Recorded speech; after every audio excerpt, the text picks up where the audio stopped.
Am I audible? Yes, yes, you're audible. Just give us a couple of minutes so But that I am everyone not can able join to in. get this from speakers. No, no, you're Just a minute. audible. You're audible. No, I am not getting.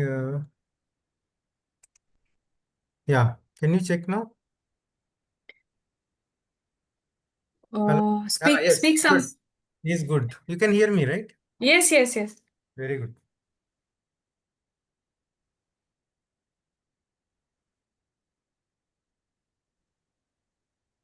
Suppose if I share sound. This is what I wanted to do.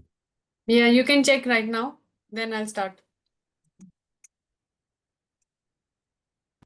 Can you see my slide? It's coming. Yeah, it's coming. Yeah. Yeah. You can just wait so Yeah, that I yeah, can. sure, sure. I will Wait. be on mute. Give me a Yeah. minute. Okay.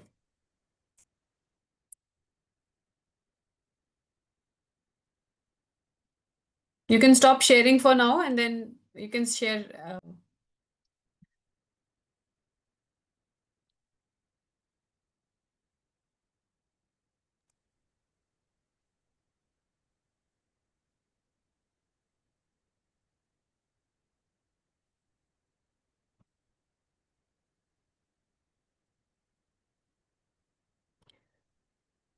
Good evening, everyone. Good evening to all the participants of the online FTP on generative AI fluency organized by NASCOM and sponsored by AICTE Atal Academy. Uh, Thank you so much for joining in. My name is Kamna Jain and I'm with NASCOM. And welcome to the fourth day of this online FTP program. I'm getting some queries on the assessment, so I'll just give some instructions for all the participants. Participants are still joining in, but all participants need to log in and sign up on the Future Skills Prime platform. There you will find your group of AICTE Atal online FTP participants. Please go on the groups.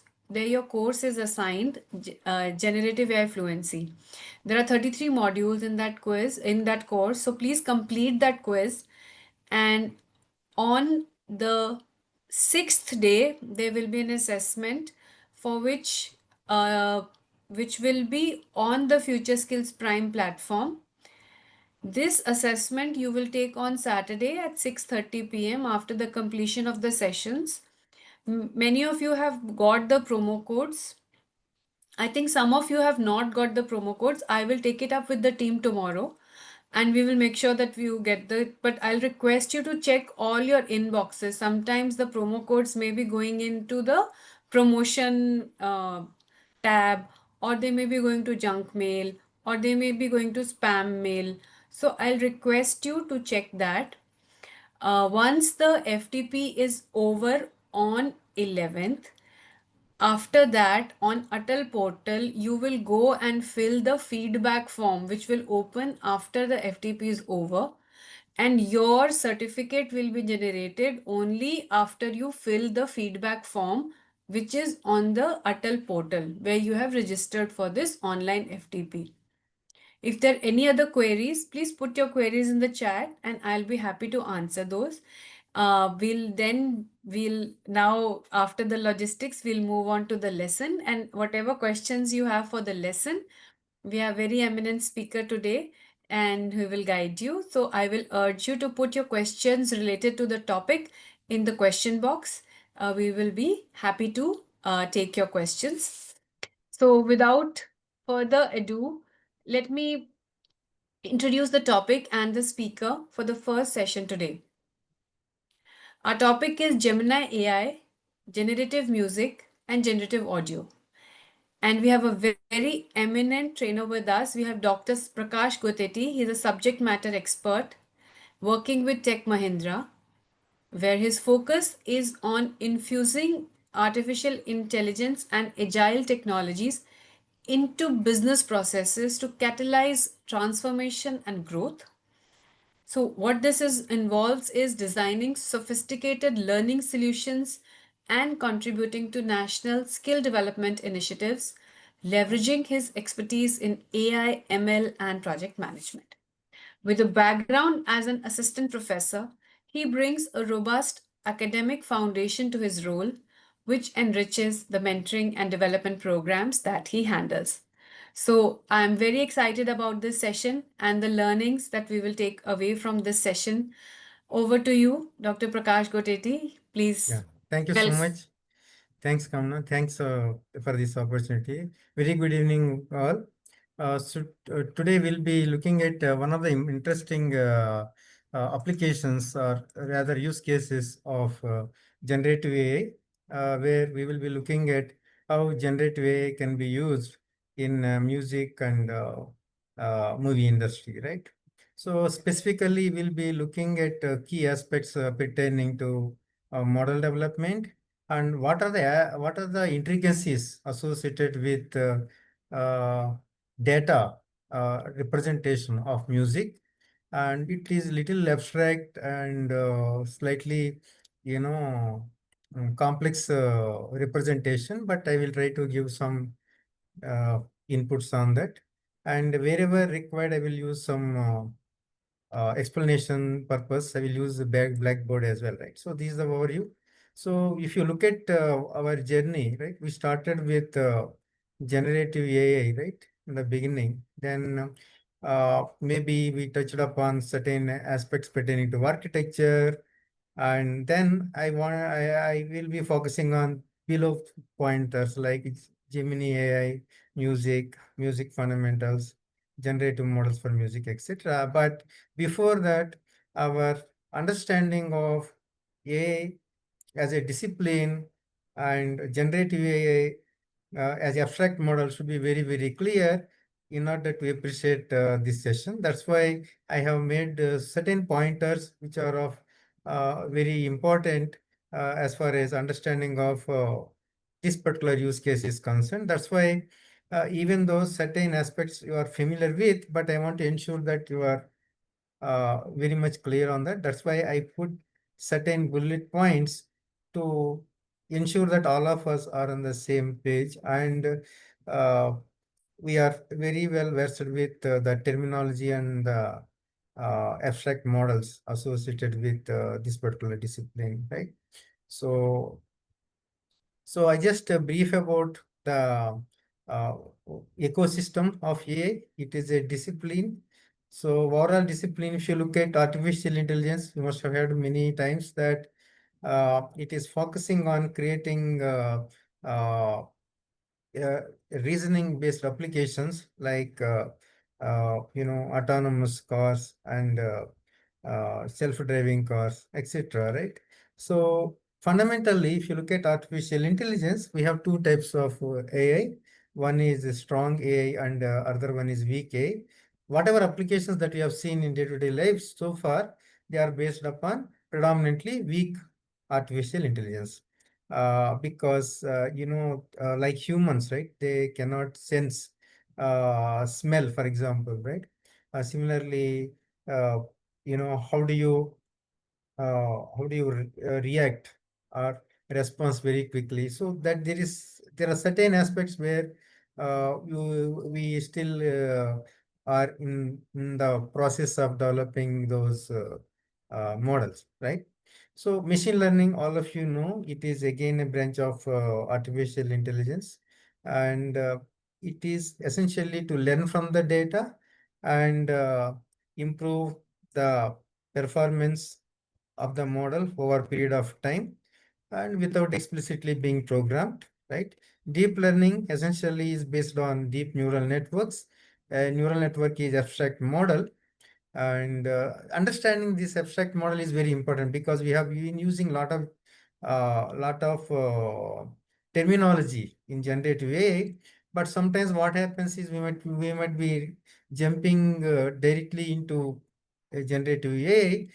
There could be certain gaps. So I want to ensure that we are very clear on that, because that is very critical for me when I explain data representation, model development pertaining to music. So these fundamentals are critical. That's why I'm just touch basing on those aspects, right? And then you have generative AI. Again, it is a class of deep learning models where instead of interpreting data, you will be generating new data, right? So these are data generators.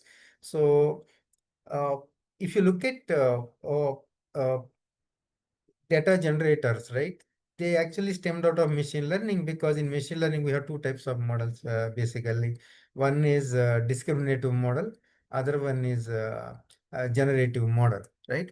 So a discriminative model is based upon a mathematical function where you will be predicting a response variable based on certain independent variables, or variables which are independent to certain extent, to be more precise, right? On the other hand, when you look at generative models, they are based on distribution functions, right? Probability distribution functions, because once you have a probability distribution function, something like a normal distribution, right? Once you have a data, right, you can always plot a normal distribution or whichever distribution it is from the data by computing parameters, right? For example, in the case of normal distribution, the parameters are, what are the parameters for normal distribution? Can you tell me? Let me check chart. What are the Please parameters? answer. Yeah, yeah. Please put your. I'll request all the participants to engage and answer Yeah, Dr. Reddy's question so that we know that you are with us and you're taking all yeah, the yeah. goods. So what are the parameters for normal distribution? Please type your answers in chat. I have quiz also, by the way, in this. So it is very important for us to pay attention. So let me explain. Deviation. I think there is one answer. Yeah, Vivek it is Prakash ji is saying basically mean deviation. yeah, it is mean and standard deviation, right? It is not deviation. So what I suggest now, when we actually learn these concepts, we should be very, very clear, and we should be very precise on vocabulary, right? Like the way we have vocabulary in English to communicate in this discipline, we have very, very, very clear words, right? Specific words to be used, right? So that's how you will be generating data using some of the distribution. But sometimes what happens, you want to construct a distribution which is more complex, and you want to generate that from the data itself, right? So how do we do that? That is another interesting problem. Then we have agentic AI. What is an agent?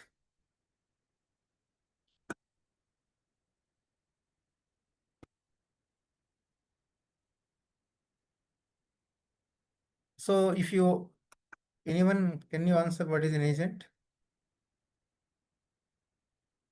No, we should not look at agent as a person, because we are talking about application development using artificial intelligence, right? In that terminology, what is an agent?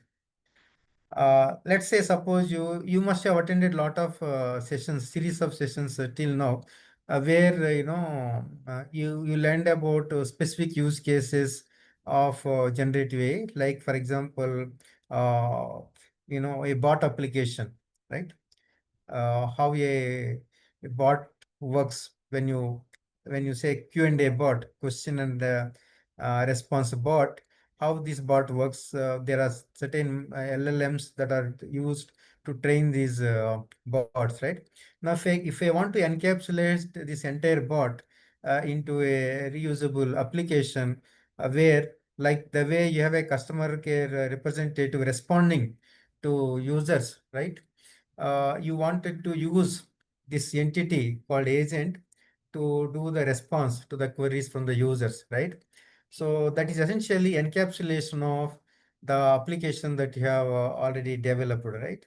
So that's what agentic AI is precisely, and at a higher level. But it has a lot of other intricacies. So that's why, as I said earlier, all the concepts pertaining to AI, machine learning, deep learning, this to be very, very clear. And we should have the ability to differentiate them very clearly if we really want to understand and appreciate, any of these uh, areas, right?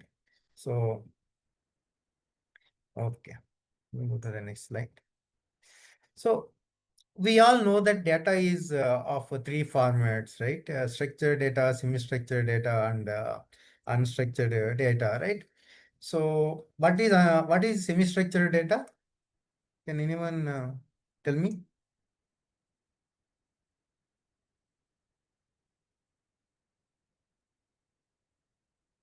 Very good, very good.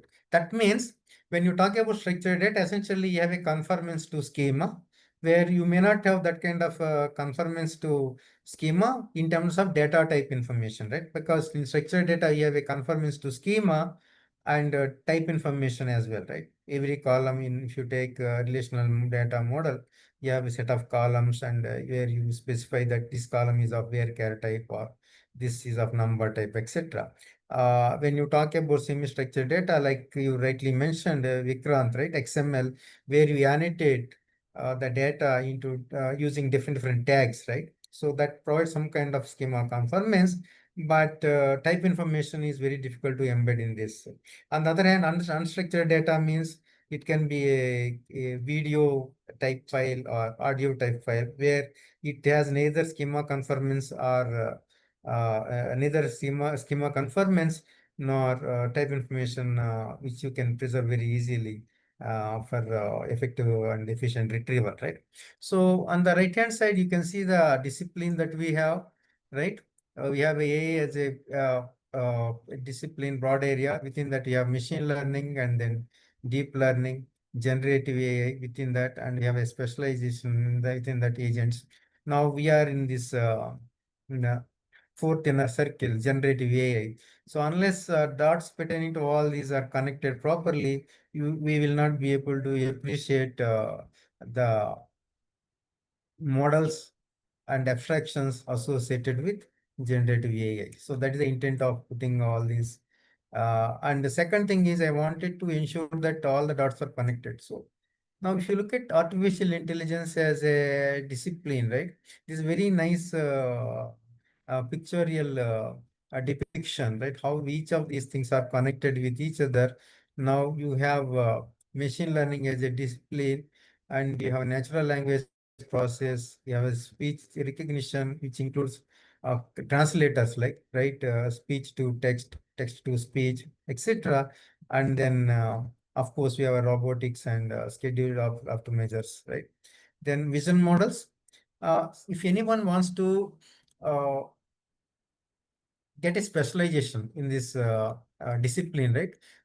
One need not have to be expert in all the domains, right?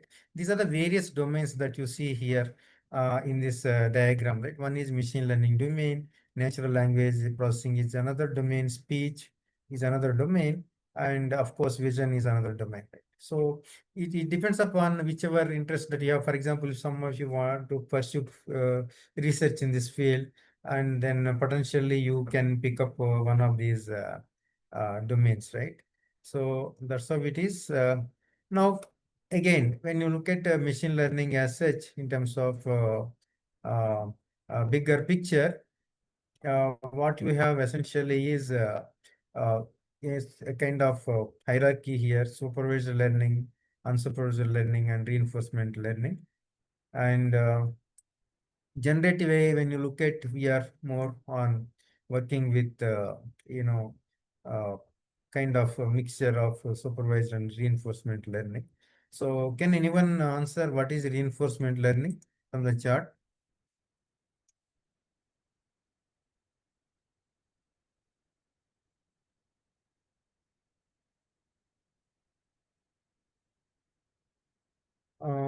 Yeah, word reward, correct. Yeah. Mm, So reinforcement learning is the fundamental abstract model behind agentic AI, right? When you talk about developing agents, agents will have two things. One is called a percept, right? which is essentially what you are experiencing from the environment, right? From which you are learning. And other one is additional input that can be from uh, other component, like it can be a database or it can be a rule engine, depending upon from where you are supplying additional data, that additional data and additional information, more precisely not data, will be used to take better decisions, right? But when you take these decisions, each decision is associated with a reward and a penalty. So these are the aspects which you normally familiar with in reinforcement learning, and the application of reinforcement learning that you see in agentic AI. Now, remaining things I will just skip because in supervised learning we have various models. Supervised learning deals with labeled data. Unsupervised learning with is just it can be labeled or not labeled, but there are separate type of activities as you can see it here. I don't want to spend time on each of these uh, classes, but just for your quick recollect, right? Now, when you get into this journey of generative AI, right? Most important thing is understanding abstract models, right? So let me just pause here and let me share with you. Uh, 1 minute. Let me share.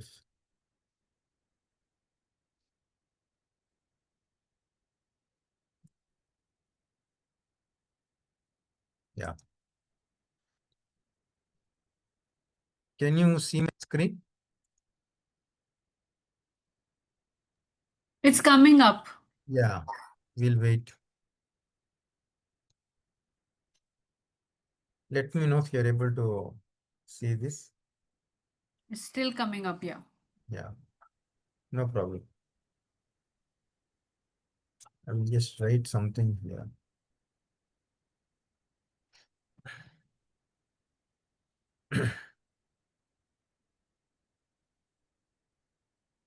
Is it okay? So Please write something, then we will know. yeah, I will write. Yeah, yeah, we can see your screen. We can see that you're writing something on the screen as well. Yeah. Yeah, your screen is visible. Discriminative model and other one is generative models, right?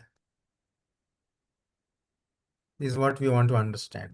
So suppose if I plot a feature space, suppose I have some features. If I plot this, right? Let me use some data points like this, right? And now assume that you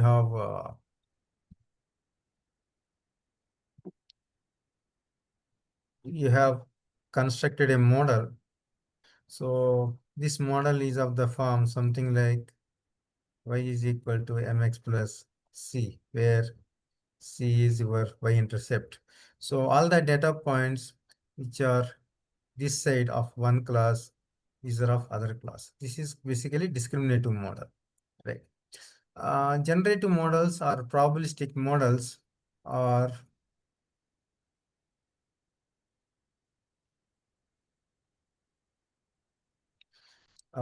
let us say, suppose I have uh, data points in let's say single feature data points, and I want to, based on this feature, right? You want to predict some y, maybe you want to predict a gender or whatever, right? So essentially you have a function here which is mu sigma, right? Which is nothing but, you need to be little familiar with math, okay? Without that, this discipline very difficult to understand. It's not like software engineering, you know. You need a lot of understanding on math. I know that it is not yet, you did not get much chance in these 3 4 days, but it is important for you to understand this. So these are basically data generators, right? Because given a distribution like this, assume that your sigma here, sigma is called half width at half maximum, right? Half max. So you can create a slice like this in equal intervals. We have 1 sigma, 2 sigma, etc. I don't want to get into that stat part of it, but essentially, once you have a distribution function, I can always generate a new data point provided my mu and sigma are given, right? So data generators we are talking about here. So similarly, when you are having classes, right? When you have class distribution of positive class, negative class, when I'm talking about labeled data, so this label data, based on the label also, we can plot some distribution like this. So now how can I separate two distributions more meaningfully? That is based on the probability. If there is a overlap, you just say that your class label, your class, whether it is positive class or negative class, is argmax of the probabilities that you compute, right? So it returns plus or minus. So this is how your generative model works, right?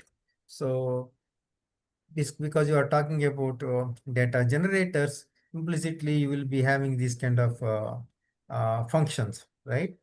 But uh, you cannot generate data just by using these uh, well-known functions, because real-time data might be much more complicated. So you need to construct a data distribution function using these models, right? That's where this generative AI is coming into picture. You are not interested in understanding the equation of that model, and we are just looking at the consumption side, right? In consumption side, what happens? You just look at what is the new data that you got, new image that you got, right? So, but underlying math is very, very interesting. That's why I wanted to discuss on this. Now, let us go back to the slide. Give me a minute.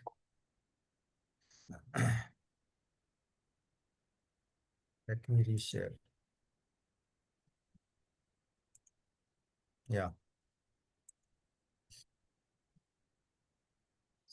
So you are okay with my switching between board and this, right? Otherwise, I will write here only.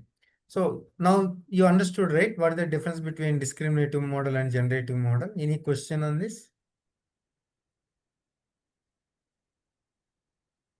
There are no questions in the chat Yeah. box right. Yeah, yeah. I'm just checking. So now next concept, next we need to understand is in the journey of generative model, we need to understand something called a large language model, right? This is the fundamental element in uh, or primitive component in generative AI. Without discussion and understanding of large language models, generative AI is incomplete, right? We should internalize these concepts.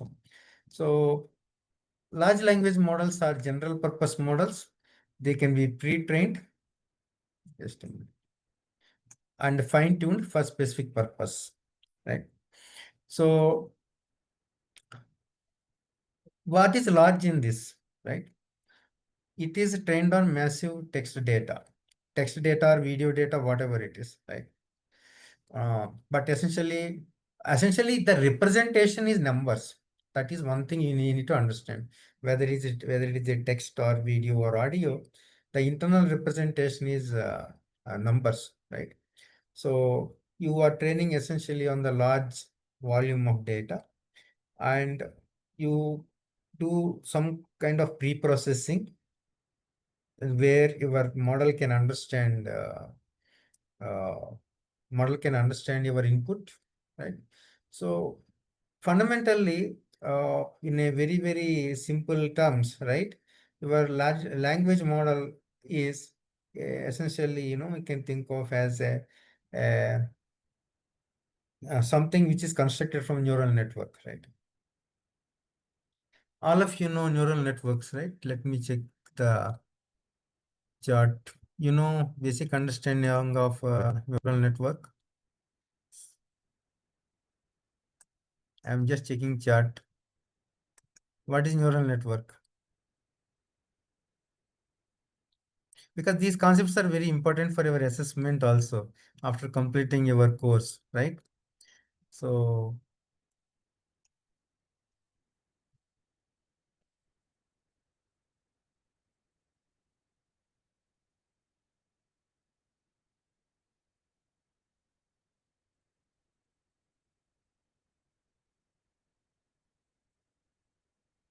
it works like human brain.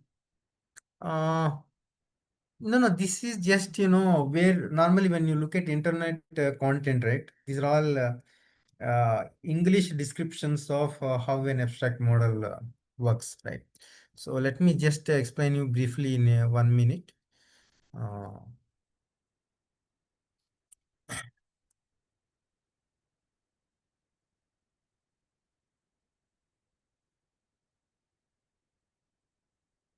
I will share this again. You can see my screen, right? Yes, we can Yeah. see your screen.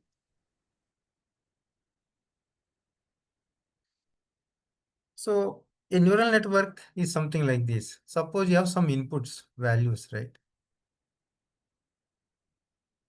You are giving some input values to some function, right? This function is represented as node, and this node is connected with other set of nodes like this. And then we have some output layer. So these are nodes. Each node contains two things. One is, you know, some computation. Suppose you put some weight on this edge, you put some other weight on this edge, right? You keep putting weights, and essentially what you compute here in a simple term, suppose you have two inputs, x1 and x2 going to a node like this. Here you have a weight w1, you have weight w2, you have w1 x1 plus w2 to x2, and to ensure if both of them zero, your value should not be zero, you put some bias term called w naught. So every layer you add some bias, right? So this is typically neural network. Whatever weights that you see here, right? These are called parameters, model parameters, right? So what will happen if you have more number of nodes? What will happen if you have more number of nodes in each layer? These are called layers. This is called input layer. This is called hidden layer, hidden layer 1, hidden layer 2, and this is my output layer, right? Now, when you are essentially computing something like this, assume that you have only two inputs, only one node. In this place, it has two parts. This is your weight 1, weight 2. You simply say that W1 you multiply with x1, you multiply with x2, and you have some bias term W0. That is the first half of this node. Second of the node is some nonlinear function. So if you assume this is some z, you compute f of z, right? So what is the purpose of nonlinear function? Suppose you are giving some image, right? Some cat, right? Now this is converted into set of features, right? It has set of pixels. They are converted into feature vector. Feature vector. This feature vector is given to this neural network. And as part of this network, what happens, one interesting thing will happen. So the layers which are peripheral, right? Which are outside, right? They will be able to define uh, uh, lower complex city features, right? Now, if you get into more deeper, you will get more complex features. That means the peripheral layers will see outside boundary of this image. When you go to inside, like the more deep that you have the layers, then they will be able to recognize nose and mouth, etc. So these nonlinear functions that you see, they are helping you to define uh, features, right, mathematically to what you see nose in an image. So more complex images you want to classify, the more deeper you will go. That is one aspect. Another thing is you also increase, vertically the nodes. Now, for example, if you say this is your neural network, now the number of layers that you want to have in this network and the number of nodes in each layer, they are supplied from outside, right? When you are setting up the network. So hence these are called hyperparameters. So when you work with generative AI, also you have something called model tuning. So we keep talking about model tuning. We need to understand what exactly happens. In model tuning, what happens is you are tuning your hyperparameters,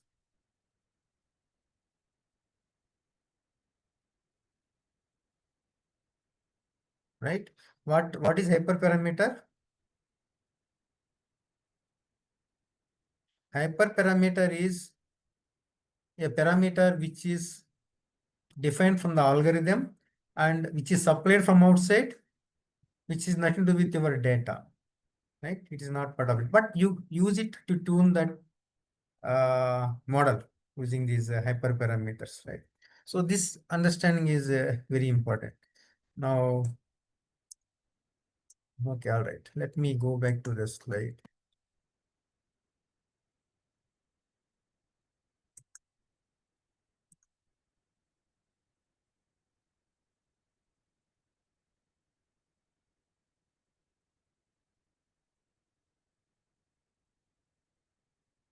You're okay with this approach, right? Anything, please, difficulty, put in the chat box. Then I will just focus on the PPT only, presentation only. So now you understand how these models works, right? So you have something called transformers. Again, transformer is this kind of models where you have the encoding and decoding mechanism. I don't want to again get into that, considering our objective of this session, right? So, so you wanted to explore these to construct new uh, content, right? Whether it is a text or image or whatever, right? So, so this is what you do. You learn from the data, the statistical relationships. Why suddenly we are saying statistical relationships? Because as I said, we are talking about data generators, right? Suppose if you give you always see that this image is generated by AI, right? So that means new data is generated and it is actually transformed back to the way that we've seen, right? Initially. So you do the data generator, you apply data generator, you construct a new data which is in numbers, right? And those numbers you transform back to get that image, right? So that's how your data generative models works. And then you do fine tuning. Fine tuning can be done through predominantly the input that you provide. So for example, prompt engineering. How do you do fine tuning in prompt? Because we'll also use prompt engineering in this session. But are you clear about how to generate the prompts and how the prompts are generated? Can you write down some best practices to generate prompts? What exactly happens if you write a prompt?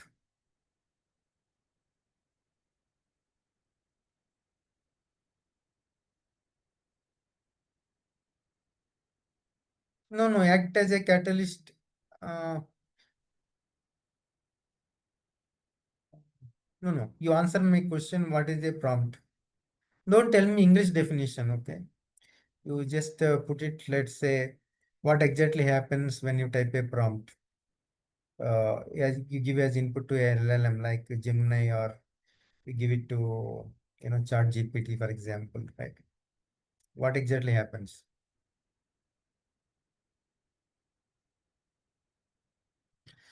Your prompt is English text, right? This English text is get converted into vector of values. These vector of values are converted into numerical sequence, which you give it as a feature vector. I understand you give natural language input, but natural language input, how your large language model understands, right? Because its input is a feature vector. So you convert these words into some feature vectors using different techniques. You must have learned like TF, IDF, etc. And then these numbers will be given to model, and model will generate another numbers. Those numbers transformed back to output, right? So, uh, right. Let me just go back to this.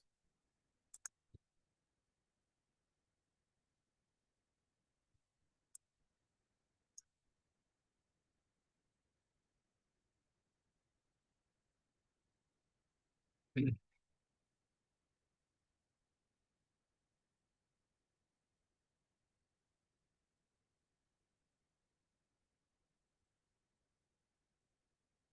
Yeah.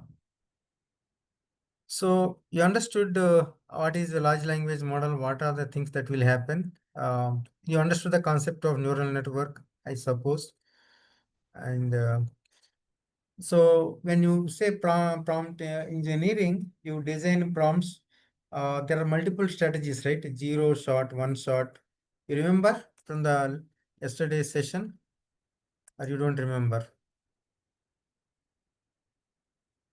What is a one shot prompt?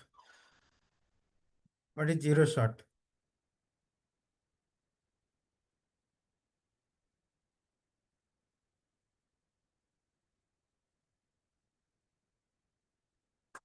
You think about it.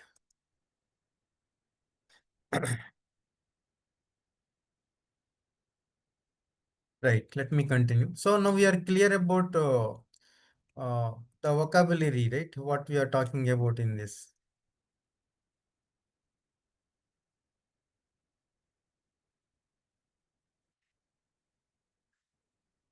So this is your architecture for generative AI model. This is baseline architecture where you have random input vector, which you already explained, right? So you have a generator model. Generator model is again abstraction of the neural network and other variants of neural networks together as a black box here. So you have a model for uh, generator. So you have a generator model from which you are generating new content, and that new content is becoming an example, right? Because a new content is generated, and that content you want to check with real original content, how close it is.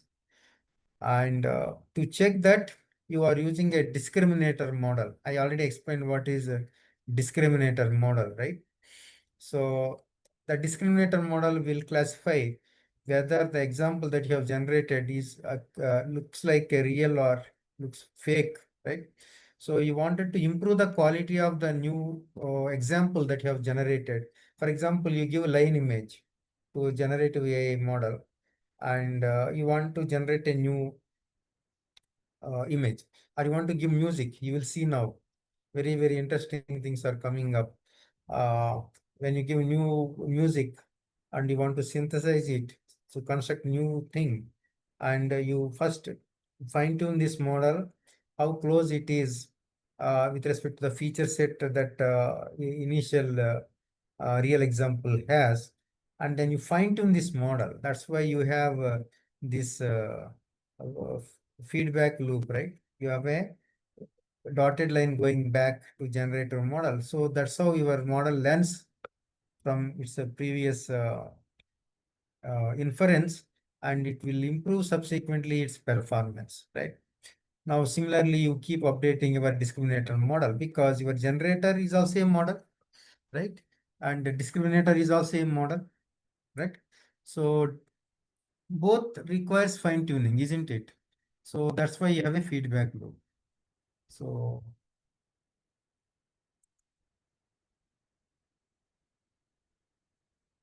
now let us look at summary of models. So you see a lot of models, right? Internet. Now these are the models that you have. Uh, One is uh, GPT type models, and then BERT models, Falcon. You don't have to worry about this. So essentially, you understand the architecture and the strengths of each model. So in case of uh, GPT is basically decoder and auto-regressive model. It is good at text generation. That's why the GPTs are good at generating the code, programs, text content, and all that.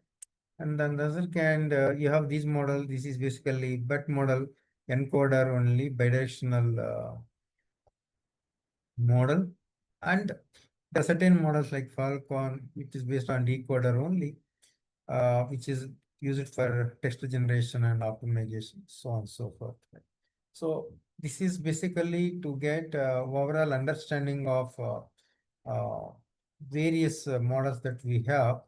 So far we covered generative AI overview and the various architecture components. So any questions so far, please type in the chat box. I will check. Are you okay? Are you understanding the session? Please type yes or no. Please type in the chat box.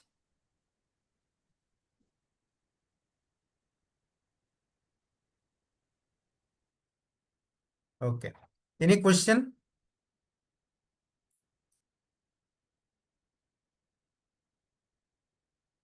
Okay, good.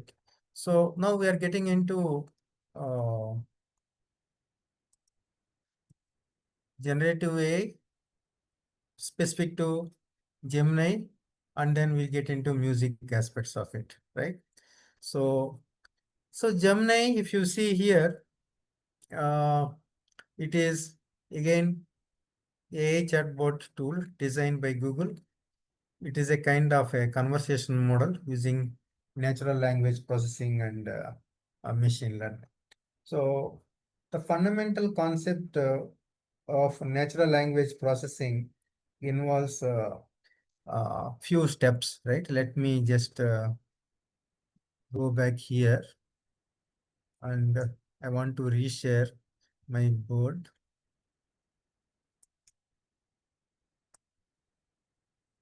So hope you can see my board, right?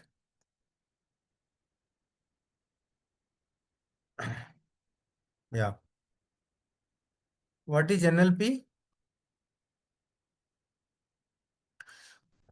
So let us say you want to do text-based model, right?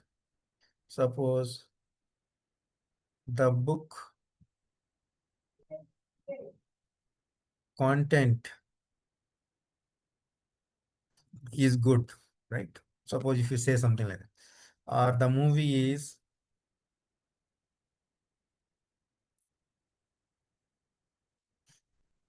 very exciting, right? And the pizza is not tasty.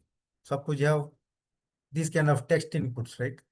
What do you understand from this text? You see that this is something like a positive feedback. This is a positive feedback. This is a negative feedback, right? So this is essentially sentiment analysis. You must be knowing this, right? So how it works, each of these words, right, they are converted into features. So there is again a life cycle in natural language processing, right? Where you will be throwing unwanted words. These not required, right? You throw it off. Book is required. Content, good. These may not be required, right? These are the keywords kind of a thing. I don't want to get into the model part of this, but I will give overall picture because without understanding this NLP, how these things work internally, we keep talking about generative AI, but that discussion and understanding is incomplete. Now, these called my features, the keywords or words of, you can see my screen, right?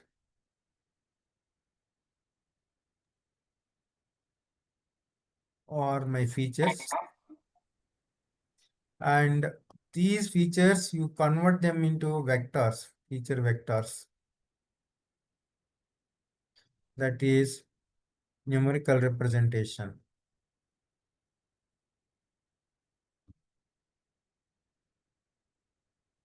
right? When you convert them into numerical representation, then you know that after that same story, you will give it to this large language model and you get some output. Because one often wonders, how a simple text or content or image, whatever you are giving, how it is getting into something very, very realistic to you. What is the abstraction that is making this possible, right?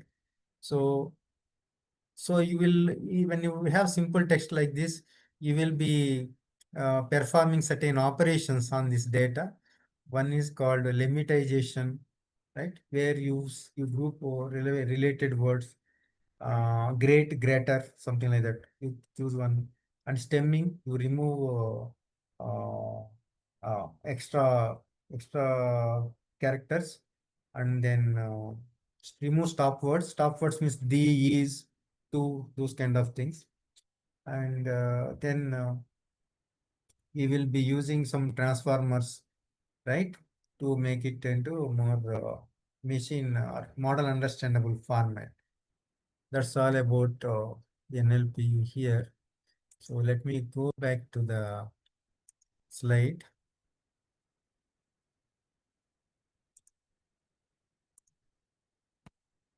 You understood, right? Why this is NLP and machine learning stuff here. So when you think of Gemini, right? So you have a content which is coming from various platforms, which is like your websites, messaging platforms, and so on and so forth, right? So Gemini is a multi-modal AI. What is multi-modal? You can have a combination of text, video, combination of audio and text. That is the critical thing when you want to generate new music, right? Because uh, we have a voice and we have something connected with image, and you want to create a new avatar and somebody is playing music, etc., etc., right? So this is again data you need to represent back in the way that I explained, but approaches might be slightly different. I will explain you that as well, right, as part of this session. So this is some historical significance of Gemini. So it is actually first version. It is like uh, 2023 from Alphabet, and then you have 24. You have Gemini 2.4, right? So let me go to the next slide. Now, how do we compare here, right? How do you compare Gemini with other GPT models? What is GPT? Generative pre-trained transformer models, right? So what is a transformer model? I explained. What is a transformer model? What are the components of transformer model?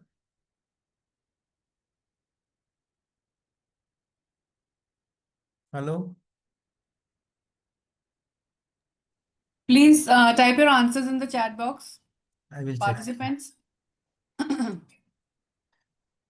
Yeah, very good, Sonali. Text processing, representation, very good. Tokenization, fantastic. So that understanding is important. We don't have to perform these tasks for prompt engineering or generative models, but having understanding that is important because then only you can give right prompts. Yesterday you must have learned about personas, right? What kind of personas we have in prompt engineering? What are the design patterns in prompt engineering? All that you must have learned. But the story behind that is representation, tokenization, because you want to reduce that pre-processing work for your model. Because you imagine that your model is doing a lot of pre-processing, right? Then what is happening? You are actually wasting your resources, isn't it? So if you design a good prompt, then it will give better response. Okay, garbage in, garbage out, isn't it? So that's why it is very important. So now you see the comparison of generative pre-trained transformer models. Transit transformer model, we have encoder decoder mechanism, which I explained short while, right? From now. We have a feature, these are under various feature categories, these are compared. GPT-4 and these are important for your quiz also. That is the reason I prepared this content. So please just don't look at it is some, theoretical stuff. So multimodal aspect. So GPT-4 text-based and designed natively as multimodal model. In Gemini, it is coming as a more natural thing, right? So in GPT, we can analyze and describe images, whereas in Gemini, you see you can describe images, analyze videos, and answer questions. Audio understanding, in terms of audio understanding, it is limited. It is natively processed uh, a mechanism, right? Various formats that it will support, struggles with multimodal tasks. That's where your Gemini comes into picture. So for music synthesis and filmmaking, these kind of things, it is a multimodal data that you are interested in, right? So that's where Gemini is very good. Now, this trends other domain type of thing. Domain type of thing reasonably well, both comparisons if you see. Content creation also reasonably well, unless you have again multimodal content like a mix of images and text embedded in them. And education research, both are okay, right? And we'll have some visuals we can create in Gemini. It is clear the differences between GPT models and Gemini. Why are we learning why are we learning Gemini here specifically for music? Because I said in the agenda that you learn, understand Gemini architecture and they get into music, right? So you should understand why it is so. Is it clear? Any question? Please be interactive.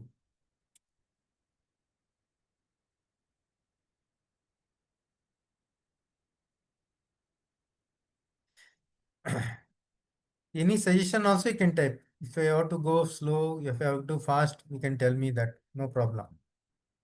Okay. Now again, I want to compare these um, pre-trained transformer models with OpenAI, right? Segment. So these are in terms of model size, you have 200 billion parameters. Here 175 billion parameters. So what is the what do you mean by billion parameters? You see that your neural network I explained you, right? The parameters are weights associated with that network, right? So suppose if you create more complex model, that means you are increasing number of parameters, isn't it? Now Gemini more complex than Open Chat GPT. Why? Because that is a different purpose for Gemini, because it has to understand multimodal data, right? So your feature complexity is high.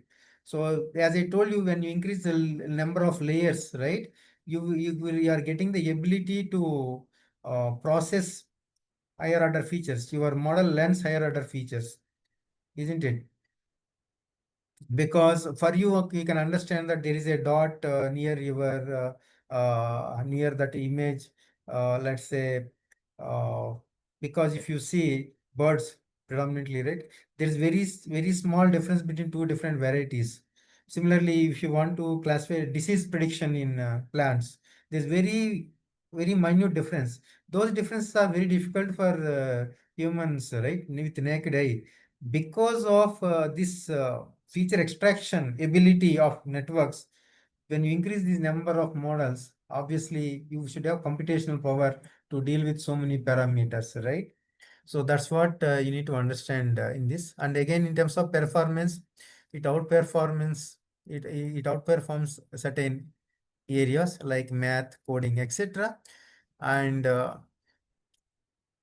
accessibility, this is very straightforward thing. Cost, it's more cost effective. Energy intensive. What do you mean by energy intensive? Because when you compute, right, there are multiple processes are working, they're parallelly, but they generate lot of heat, lot of radiation, right? So that's why we are talking about green computing, right?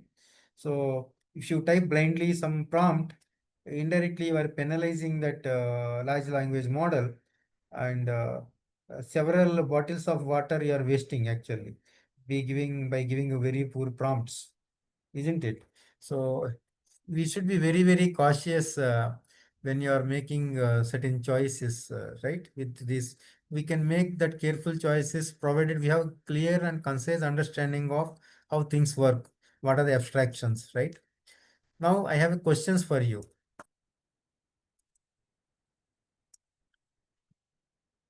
So does not take the support of optical character. I have not covered this in the class, but still I wanted to ask this question. Generally, our human tendency is that suppose if somebody is asking, right, whether a particular model supports this answer, if you say true or false, we always say it will support whatever it is, but unfortunately not. Okay, you will learn this from your course, because I wanted to give some kind of synchronization between what you learn in the course and what I am covering here, because I don't want you to treat this session as some knowledge sharing session or some exposure session. I want to see that this has some meaning for your course. It should be in sync. Okay, Thank so you. see. Thank you for that. Thank you for so much for that. I think people are answering that it is a false. Uh, Yeah, that the correct but it answer? is true. It is true. Mm, Gemini does not take the support yeah, of OCR. yeah. And in that context, like, so now let us see this. Out of three variants of Gemini, which variant is has a small, simplest AI model for mobile devices? This is a common sense question actually, but let me see Oh, sorry. what it is.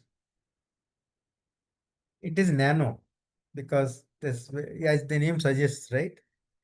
So let me just Kamna, you're okay with these questions, right? I'm putting it here, some Yes, questions please. from Thank you so much. I really appreciate this. yeah. Now see here. Can you read this question and answer? Can you just guess? That is also fine. Gemini can be used for creative writing and scientific research. However, it cannot be used in education due to its lack of imparting personalized learning experience. Is it true or false? You need to be very, very careful in your choice. Unfortunately, English is ambiguous, right? Because we can have our own interpretation. So, so see, what is the reason it is saying it cannot be used in education due to lack of imparting personalized learning experience? Because whole bunch of work that we are doing in generative AI is to get personalized experience, isn't it? See, you may not recommend in education because of some other reason, ethical issue aspects and integrity aspects, but not necessarily because of personalized learning experience. So the statement should be false, isn't it? Correct? You should not think that it cannot be used you should not see that it cannot be used in education. Just by looking at it cannot be used in education, you should not tick, you know, option.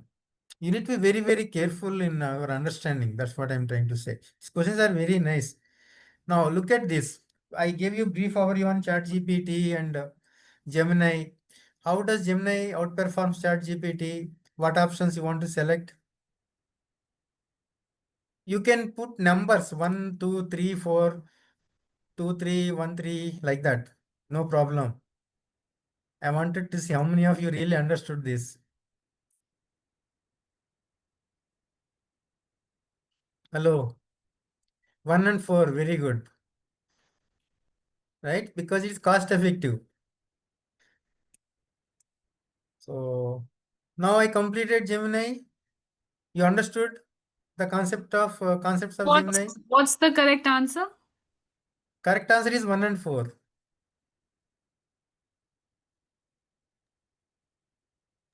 Okay, thank you. Now, now we are getting into music world. You should be very, very excited now because so far we have connected all the dots. You might be thinking that we have only half an hour, but it is very, very interesting. Let me tell you.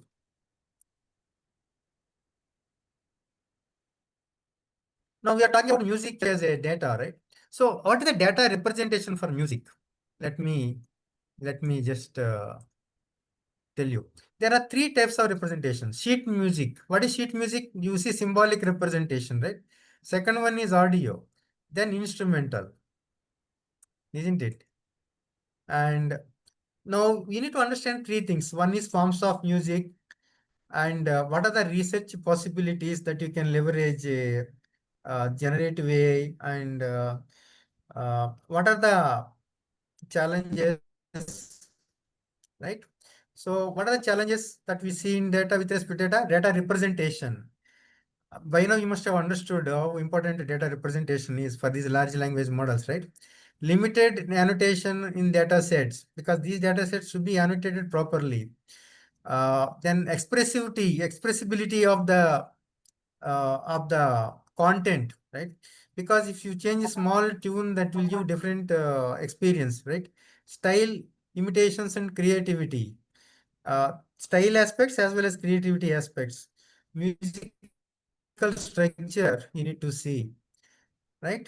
What is our motivation? How I want to see generative AI? I want to see generative AI in terms of bridging the creativity and technology. I want to see generative AI in terms of unifying music modalities, various modes of music. For example, somebody is playing sitar, right? And you want to put the drums. You want to take assistance of AI to put drums.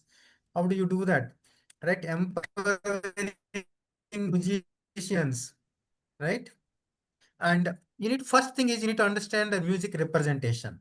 So let me just run through this slide, then I will go to the board because we have a little bit limited time. Switching back between board and this will be slightly difficult. So these are different data formats for music: raw audio, sheet music, and instrumental. And you see right hand side feature extracted formats, spectrograms and HDFI.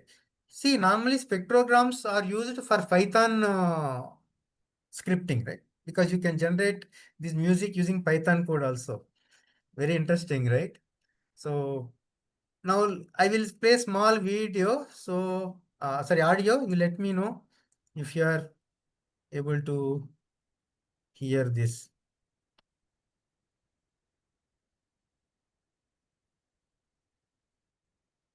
What is happening?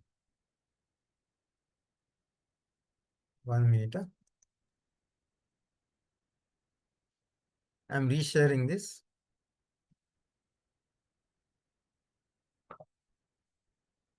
Ah, can you hear? Yes, we can hear. What do you understand from this sound? You must have seen some background music of Bahubali movie, right? The video didn't play proper full. No, We no, just there's heard. no video, only audio only. I mean, the audio also, there was a very little audio that I heard. Not able to recognize. Can you play it again? Yeah, yeah, let me. I enabled sound actually. I tested it.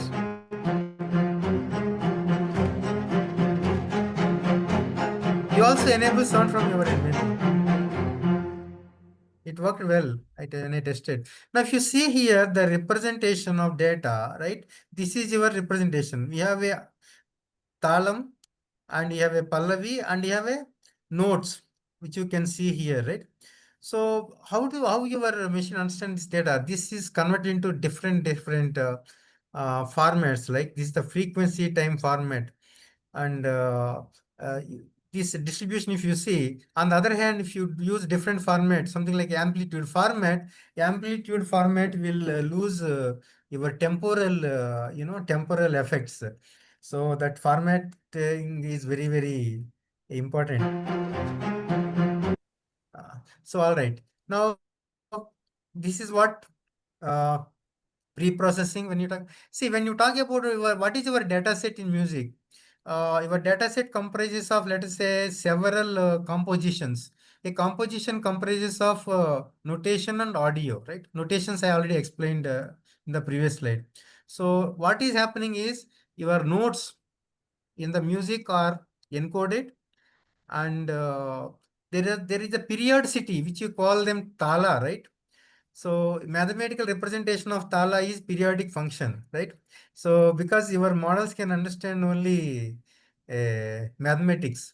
So I have some other things also, because I think we have very less time.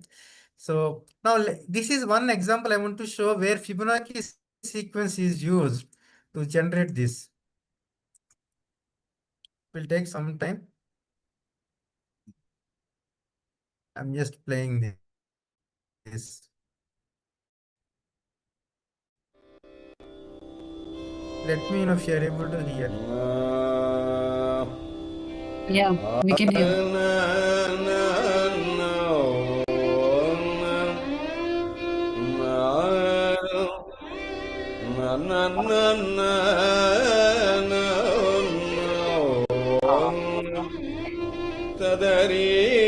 So similarly, you must have seen because it takes little time. I am skipping this. Uh,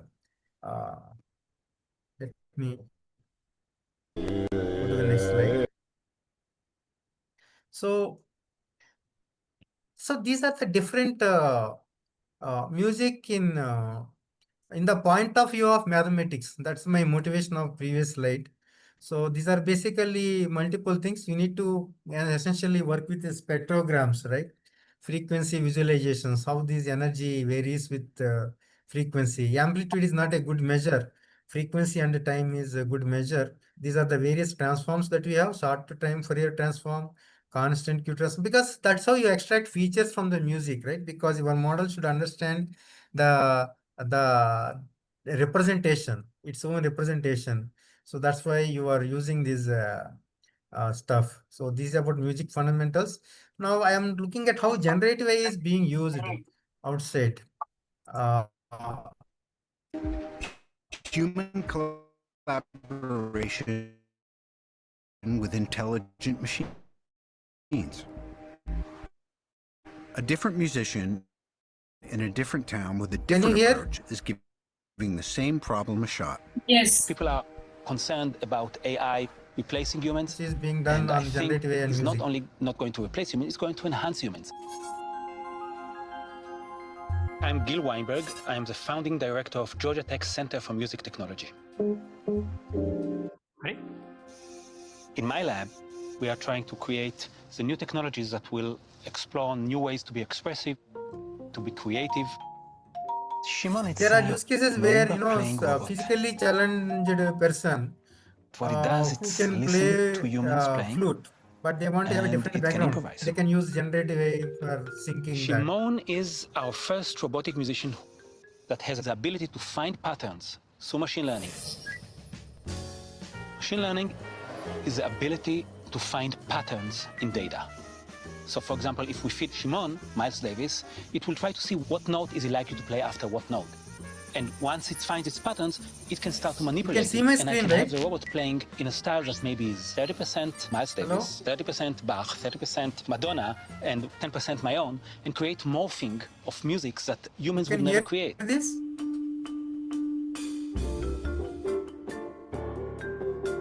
Gill's groundbreaking work in artificial creativity and musical expression has Can been you hear performed me? by symphonies around the So world. can you hear me? Yes, we can hear you. Yeah. So Human collaboration with intelligent you can machines. hear this, you can see and hear, right? This video. Yes, we can. Uh, A different musician in a different town with a different approach is giving the same problem a shot. People are concerned so about this is AI one thing. Let to me play a game go to the like I next used. one. This is very interesting. You see this.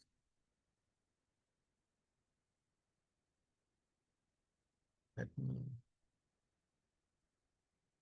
1 minute.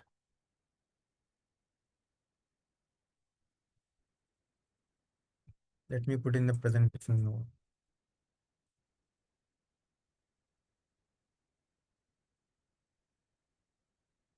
There could be some issues, you need to bear. Sound is gone now. Can you hear at least a little bit? Because this is not very. No, the audio is not very No, I am speaking. Let me be on mute.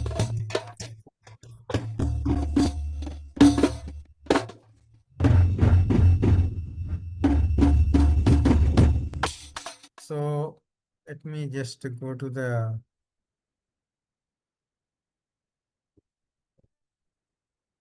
Now see this. See, this is a very good use case where uh, dolphins, right? It has been proved, inferred. There is a hypothesis that the sound of dolphins that noise that dolphins make, right?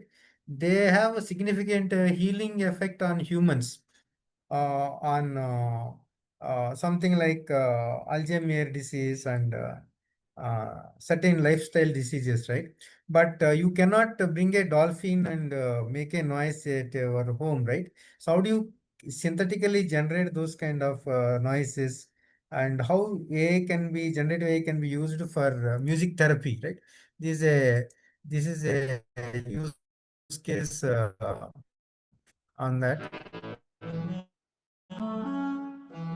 When I was 12 years old, I would page through the encyclopedia. I would stop on the whale and dolphin page and I would go, I wonder what is going on in the minds of these animals.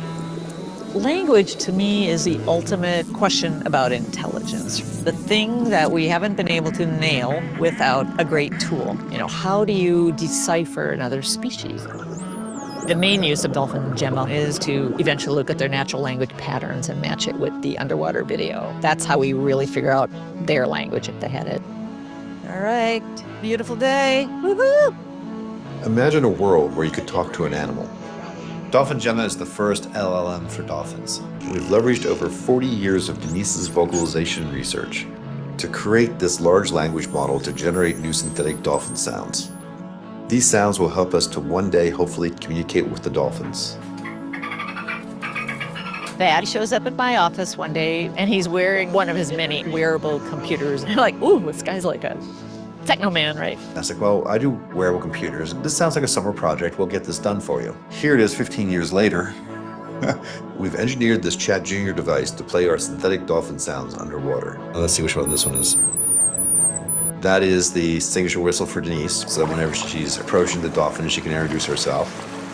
So what they're doing is they're testing the distance at which the two chat boxes can efficiently recognize our synthetic sounds. Oh, there we go. All right. We want it to work close to 100% before we take it in with the dolphins. It's this dance between getting data and respecting their culture. I'm not very seaworthy, so. You did great. The true breakthrough for me with Dolphin Gemma is that I can generate so many of these so quickly. I just scroll through here and do days worth of work in minutes. If we can use this open model, people would take advantage of Denise's 40 years worth of research and use it to model for their own purposes. Science is most exciting when you find something you're not expecting. You may discover something that you never even thought to look for. And that's the beauty. You don't know what's coming. Yeah. It is very exciting, right? Especially for faculty fraternity, and you will be excited in the sense that not just using generative AI, but developing certain models, maybe small LLMs, which can be customizable for our actual needs, right? And it is very important. There are many use cases. Actually, I don't have much time, but like Shankar Mahadevan, right, versus music AI. There is a very interesting experiment, and similarly AR Rahman, and you know multiple use cases you can find on your own, and you can use it. You can just open your Google and type Gemini and type something. I did not get time to do that because I don't want to make my session very hectic and uh, cumbersome, right? So because the information should sink in, right? We should understand what we are talking about, how it is. Now what difference we can make, this is very important, right? Because as a faculty members, we are all faculty. Everybody who learns can also teach, isn't it? So ultimately everybody is a teacher. Essentially what difference we can make is how do we nurture this young talent. That is very important at the end of the day, right? So simple thing, we have to impart coding skills in a right way, from program language oriented thinking to programming oriented thinking to program independent thinking. What does it mean? Which means that we are moving away from syntax driven intricacies to abstractions. Unless you understand these abstractions the way we teach abstractions, it is very difficult to you know pick up these skills later on. With that note, I will stop here. Thank you so much for your time, and I hope session is informative. Any questions I will take. Thank you so much. I think this is a very it's also a very eye-opening session in terms of the concepts and how there are some questions. So I think I will let you answer. The questions are in the chat. Yeah.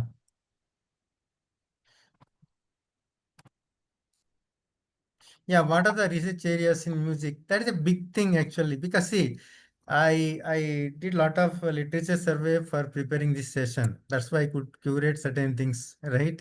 So I am literally speaking, I am not a music expert. Let me tell you, I don't know music actually, but I try to understand the intricacies, how music is represented. As a student, I just try to explore this with and try to come out with this. So there are multiple things that you can do, and you need to pick up a domain at the end of the day. Otherwise, we just attend some sessions, but unless you pick up something, then we cannot progress, isn't it?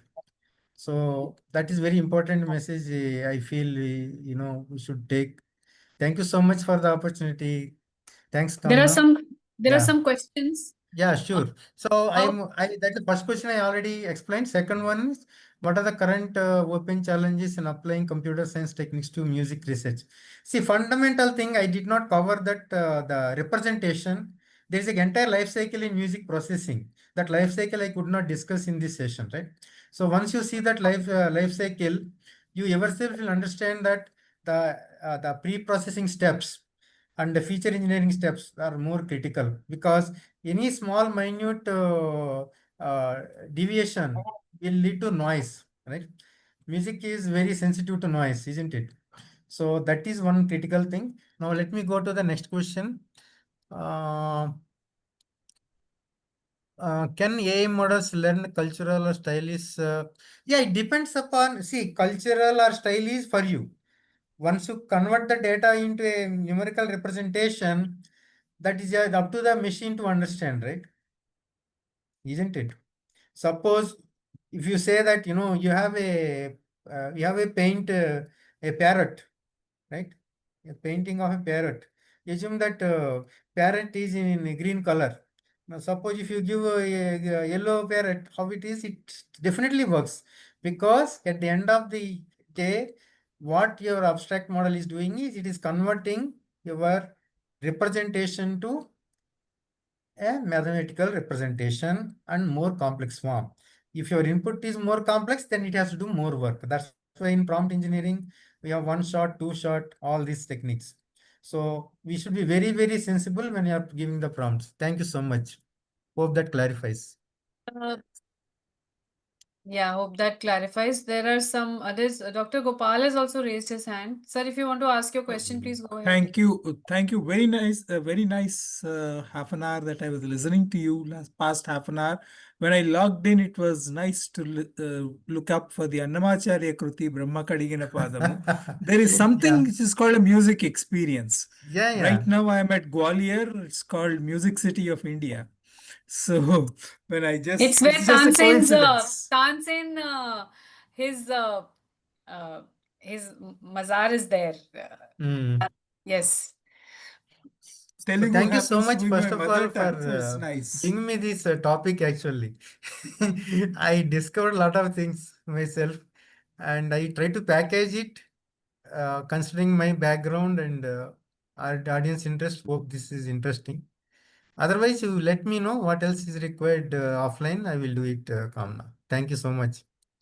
Yeah, thank you so much. I think uh, Sonali has one more question, that can Yeah. AI models learn cultural or stylistic nuances in regional or classical music forms? Yeah, that's what I said. When you look at form, that is a form for you, right? When you get translated to representation of the data, again, that is a just a computational task for the uh, generative model, right? So Right, right. I hope that answers your question, Sonali. Any other questions? Please let us know. We can. He's here the with entire us life for. cycle is there actually. I thought the time is not sufficient. Otherwise, I could have covered how exactly that processing works. So doesn't matter. I mean, we cannot put too many things, right? Clarity is Yeah, very yeah. important because connecting all the dots important. They have been attending a lot of sessions, but connecting all these dots important for this topic because this is very, very specialized topic. So Right. How we train the data to these AI?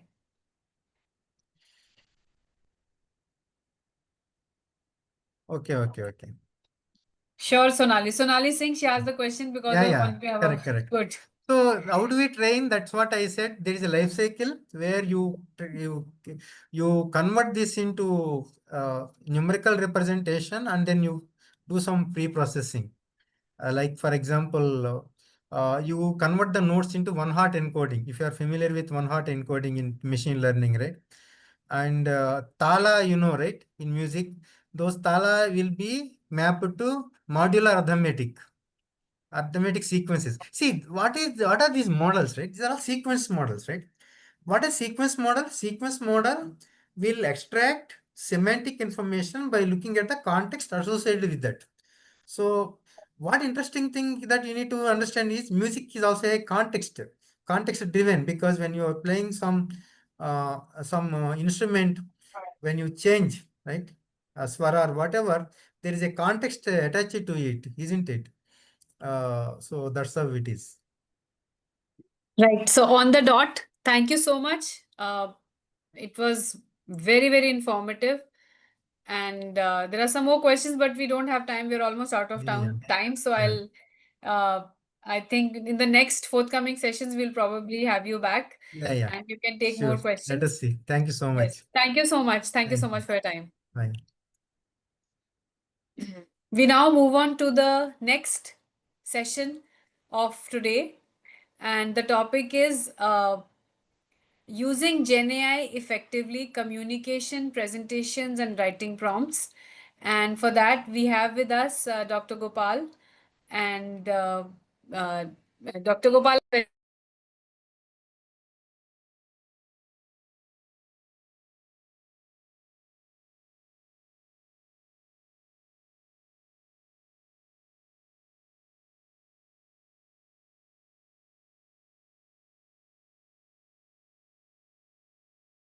Hello, what happened? Yes, sound. Am I Yes, audible? sir. Sir, your video is off. You need to. Yes. I'll just do that. I'm sharing the screen. Just give me a minute. Sure, sure. Just give me a minute. We are already familiar with Dr. Gopal. He has hosted one more session for us earlier. So I'm not going to, spend any time. Thank you. Thank you very much. Let's get on to the discussions very Yes. quickly. Yes. And I'm sharing the screen. Yeah. And yes, I hope the screen is shared. Yes, sir, we can see your screen. Okay, going to the full screen mode. So in the earlier session that I had interacted with all of you, it was a talk based on the latest generative AI tool called pre-trained. It's generative and pre-trained, constructed in a manner where the sheer volume of the data, the modality of the data, whether it is image, video, nothing is a concern. And it's a worldwide global data set. In any form and format, the relevant content is fetched in a Ziffy. Bandwidth is no concern. Computing power is no concern. Nicely called large language model. Idea is good and it's delivering wonderfully. Today, if we are meeting for another session, it tells that it's such an important topic we are addressing, generative AI. And as I mentioned earlier on, the Future Skills platform has put together 33 modules, which are so nice on letting us go through the real power of generative AI across various domains. I'm sure by the next edition, we may hopefully come out with some other domains, the legal domain, the many things that we can think of. In other words, in the last talk, I mentioned that 30 disciplines that are likely to be highly impacted by this technology, which is doing wonderfully well. However, positioning the technology in its perspective, more in the way in which an academician looks at it, AI is a very big challenge. It has been there for 7 decades. Presently, we are able to progress from what we began with as addressing perception, hearing, vision, computer vision, acoustics. Those were the two sensory ideas of a human being that we very quickly wanted to see if the machine can assist us. That processing, even in the last lecture, Dr. Prakash was mentioning, what is that complete processing that a human brain does may still be another decade and a half away. Strong AI is yet to come. But then at the weak AI level itself, we are seeing such a fascinating outcome coming out of an idea called a generative pre-trained model, large language, millions of parameters. It's a generative AI. So what we began as using this wonderful idea that came about in 1955 as a simple answer to the question, can machines think? So when we talk about processing of the brain, what should come to our mind first is thought. What is that thought? Still we are not clear. If anything is happening in the brain, it is thought. So what is that thought? Is it simply a huge collection, unknown, unlimited, unbounded collection of data? The Turing machine, if you look at it, models like infinite tape. So gradually we are trying to answer that question through practical implementations, and generative AI is a very good illustration of what a computing power can do in terms of data which can be in any form, any format, anywhere in the world. All that you need to give are a set of keywords, which in your mind is a question in the making. The question need not be fully formed well. Can AI do this? Can there be a communication on what is called lightning?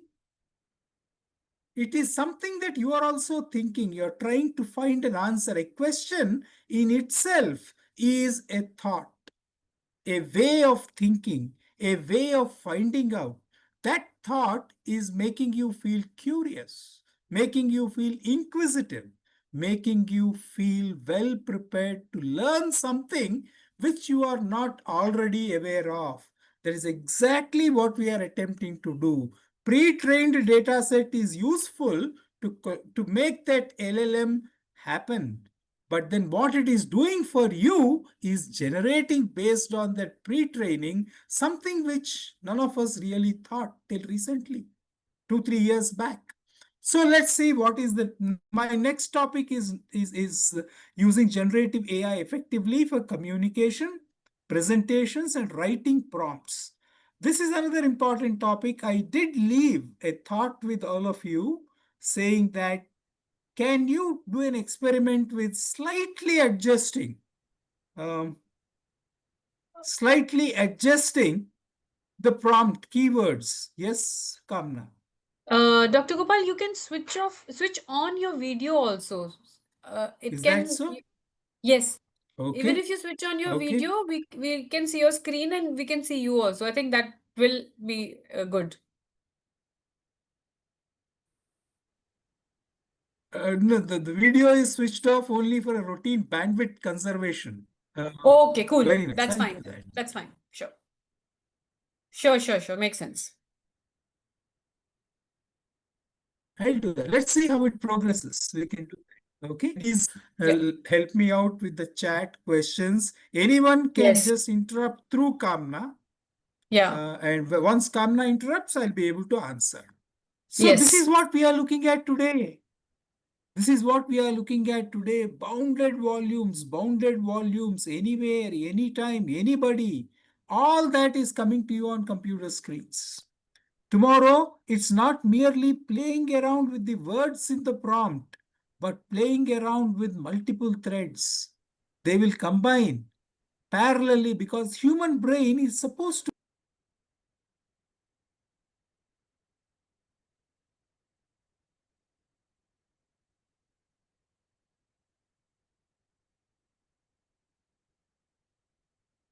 We can't see you, we can't hear you. He got disconnected.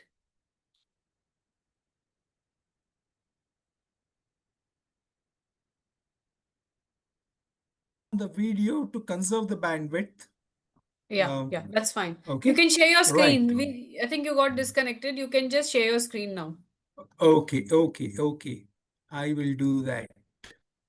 So this is where we are. We are, as I mentioned in the last slide, we are not likely Your screen to is not see visible. all. Your screen Oh, is my not goodness. visible. My goodness, extremely sorry. Let me see what's happening. Coming back to this. Right. Is it visible now? It's coming up. Yes, it's visible Okay, now. good. So effectively, this is the context we are getting into with generative AI. The bounded volumes, form and format is of no consequence. Scanned and kept or whatever, some human reader is helping, somebody is reading it out, it goes into the chat GPT, generative. They're all parallel, massively parallel. Everything appears on the screen. You can be anywhere. You can be reading a book by the side, relevant topic, keep reading as I lecture. Anything can happen anywhere. The background of the individual is of no concern. It's a huge library kind of a thing, which is having a great assistant called LLM. But what is this LLM? Where are we putting in perspective? As I said, artificial intelligence is a very, very strong problem, very complex problem. 7 decades before this idea happened. And we started with what is called perception, vision, and speech. Two most important perceptions, both associated with directly with what's called the brain. Then what we did, we moved into the next phase, machine learning. Then came deep learning with neural networks. Currently, we are looking at generative AI, which is like this. Attempt is to understand that entire gamut of natural language processing, which was a very, very serious problem. Three and a half decades back, not many were working in this area of NLP, natural language processing. Within that generative AI, NLP is a subset. All is not expressed in natural language. The modality is different. We have multimodal. We have many things like that. LLMs is what is catching our attention right now. Large language model. Anything can be a language, you see. It is just a matter of expression. If you look at it. Within that LLM, what is our focus? ChatGPT. Let's proceed further. Natural language processing is at the intersection of computer science and linguistics. So when we moved into computer science realms, our language got a different idea. It was something called a grammar. It is something called without any context, whereas linguistics is very serious. This intersection, NLP, has been at the core of trying to see if we can make some sense, meaning semantics. Can we understand one another? The semantics. However, it is still a challenge, and we thought that machine learning is the best because it draws inferences. That's what we thought was understanding. How does it do that? Raw text is there, tokenizers, text cleaning, POS tagging, stop words, clean text, and machine learning model. The model is obvious. A given sentence is there. We are mercilessly breaking it into words. Wherever we are, see, look at music. Music is a different domain in itself. Are we talking the same way of working with music? Is it something that we can correlate? All challenges are still there for all of you to understand, work, and produce, let's say, 10 times more innovation than what's happening now. The classical NLP is known, the deep learning is all about neural networks. We moved to the third phase, and soon after, we started working on what is called the generative AI. This is just there for completion of what I began in the last lecture, NLP. Then we talked about LLMs and ChatGPT. That's just about a picture that I wish to develop. We started with AI, focused on perception, artificial intelligence, that is vision and speech. Then moved to machine learning, then deep learning, now generative AI. It is a domain that we are talking today, NLP, LLM, and ChatGPT. Natural language processing is still a challenge. We have not yet come to NLP, though the LLM, ChatGPT give an impression that we are doing natural language processing. All the content is in natural language. It's our English, as a matter of fact, multilingual. But please be clear in understanding positioning LLM. It is a good tool, a great tool of a library that is like this. A fantastic tool, which was unimaginable even a few years back, 2018, 2019. However, the beginnings of this was in 1966. Joseph Weizenbaum created a piece of software called ELIZA. While ELIZA was capable of engaging in discourse, it could not converse with true understanding. Please remember that word, understanding. ChatGPT is not understanding, it is generating. The same story of Taj Mahal and a cow should always be with us. To repeat it, for those of you who have missed, a student was very, very confident that the maximum mark fetching question will be an essay on Taj Mahal. mugged up a great essay, one of the finest essays written on Taj Mahal. Went to the examination hall. To his horror, the question was write an essay on cow. Now he didn't know what to do. Thought for a while, got a brilliant brainwave. Once upon a time, there was a cow. The cow was grazing in front of Taj Mahal. Taj Mahal is like this. So you see, we need to understand the fact that learning is fine, understanding, comprehension. We started talking right in the very first lecture. We have been listening, but Puneet Agarwal was talking about Bloom's taxonomy, how it progresses towards knowledge.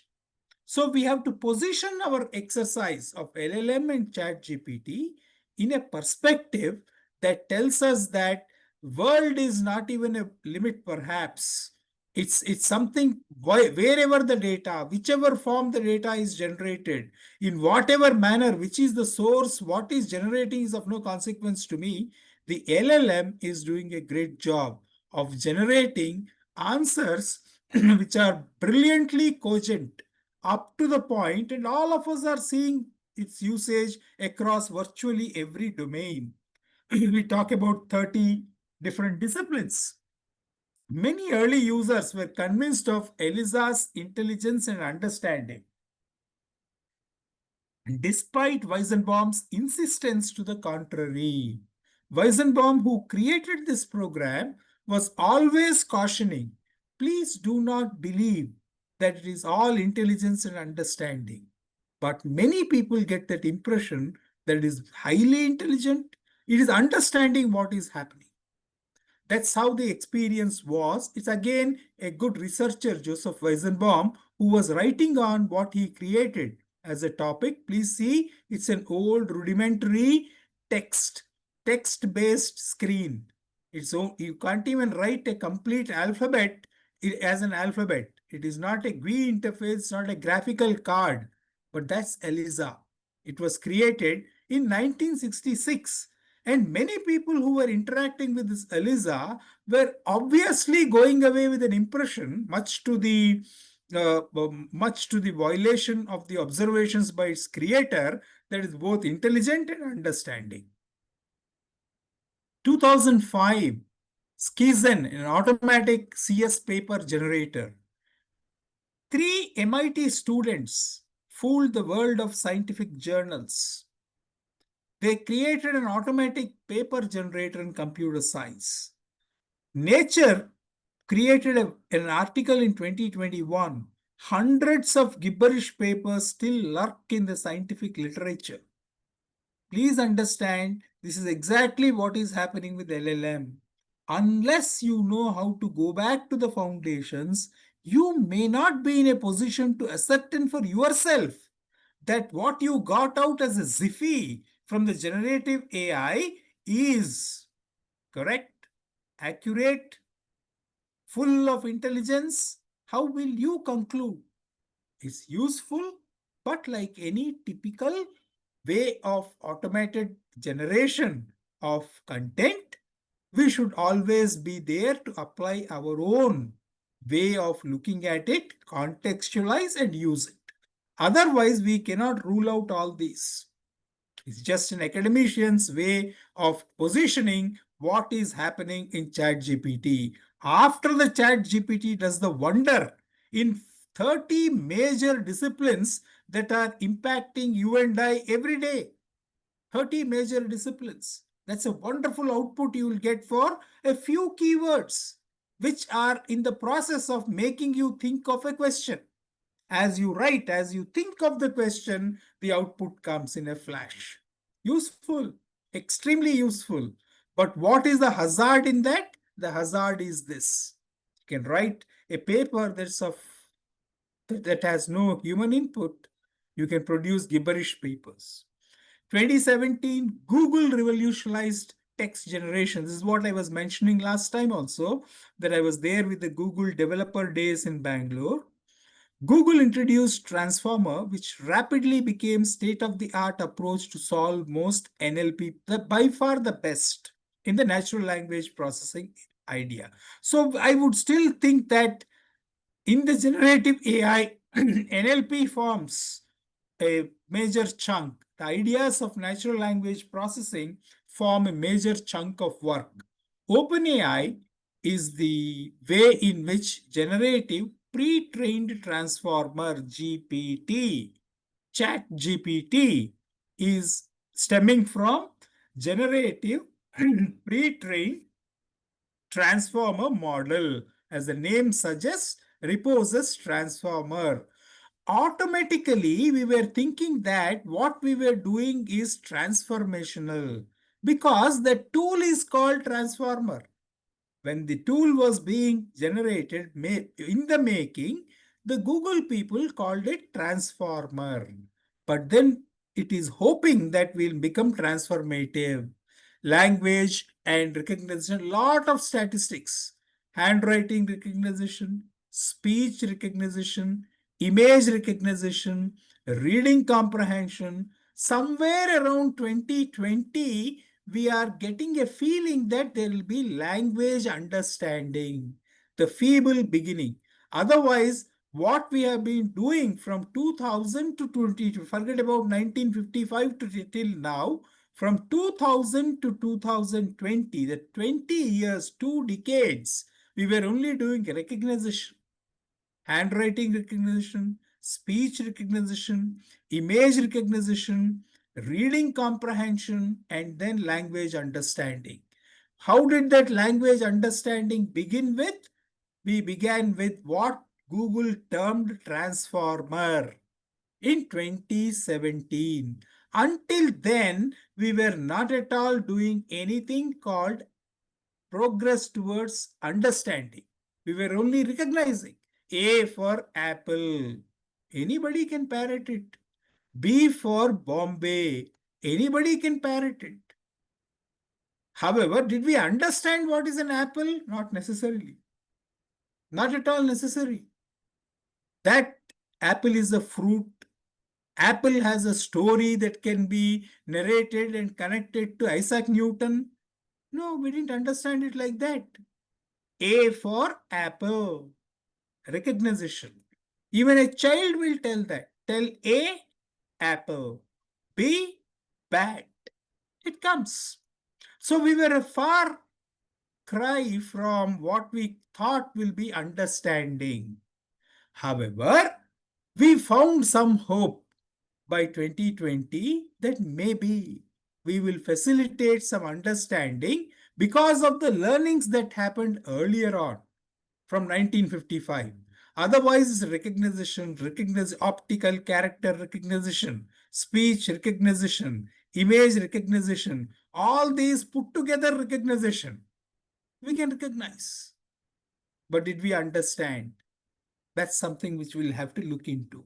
So there is a distinction. The slides will be left with Kamna. I'm sure that she will host it somewhere where people can read. There are so many differences between NLP and LLM.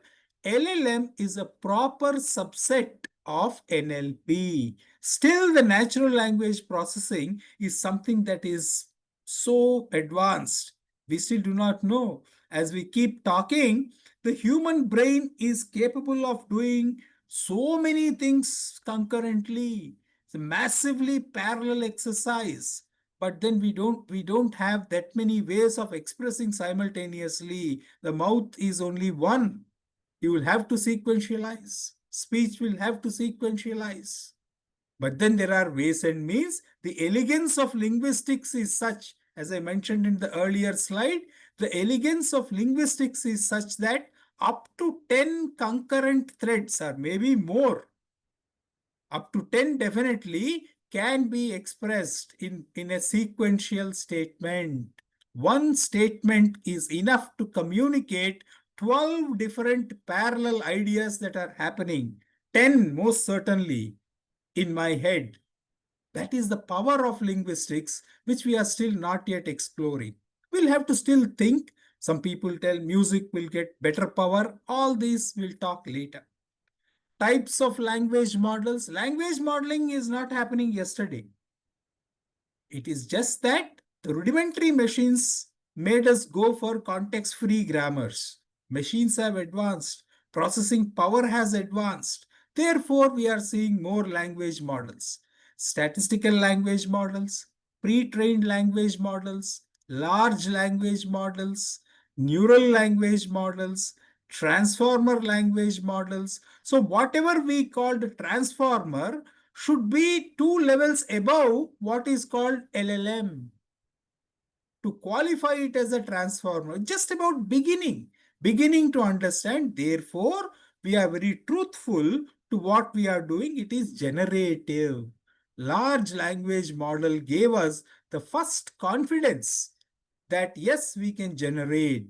We don't have to create the content each and every time. Or in other words, what we marked as highly creative idea 1 year back is just there. So many people have done it before. LLM will fetch it to you in 2 minutes. In 2 minutes, you can dismiss that idea as nothing original. Just a thought, something thoughtful that we can think of. Types of large language models. LLMs are also in many different types. Reinforcement learning, few shot and zero shot LLMs, hybrid models. So therefore, we are now looking at only one LLM. LLM created by OpenAI and named as ChatGPT, Generative Pre-trained Transformer. Still a long way to go. It is only generative. We are hoping that it will become transformative. That is, what I thought is this, but it is giving me 10 creative directions as output. Potential questions. How did this happen? I don't know. It is happening. It's just reporting. So many people have reported like this, and it's just giving it back to me. It is not doing that next leap in our thinking. Size and model complexity. Well, as is the case with everything, we have to do a computational idea. We'll have to think of LLMs and then compare it with what is it that we can do as contextual understanding, resource utilization, bias, use cases, plenty of use cases. Right from the first lecture, we have been seeing a lot of use cases. Bias is there, inference is there, control is there. So what we are talking about are really large language models which have their strengths, weaknesses. ChatGPT is an LLM from OpenAI based approach. OpenAI created this ChatGPT and it is based out on a LLM. Generically, there are many LLMs. Each LLM has its own strength and its own weakness. But for the topic that we have taken up, good, bad, right, wrong, ChatGPT is the leader in the field. And it's doing exceedingly well, and all of us are looking at the 4th day on ChatGPT. Strengths, knowledge intensive NLP, human language translation, you can read it up. There are strengths, there are weaknesses, there are opportunities, there are threats. So if time permits, I will go back. Some of the threats are very important. Inference latency. It takes time to infer. To simply put clever cut and paste, it's easy now. Tools are there. Unlimited data is not daunting us from attempting. We'll simply put together. It makes sense. The model is so sensible that it generates a very cogent and a coherent essay. Inference takes time, even for us to read through. The gaps are obvious. You please study the outcome of a ChatGPT. You still want to put some points of your own if you are familiar with that domain. If you are a domain expert, think that's a good start. It's a great literature which is leaving some points which we'll have to explore further, learn on ourselves, and fill. It takes time. Inference costs, security and privacy concerns. Well, we don't know what is going on the network now. Hallucination, alignment, model drift, prompt drift. There is a drift.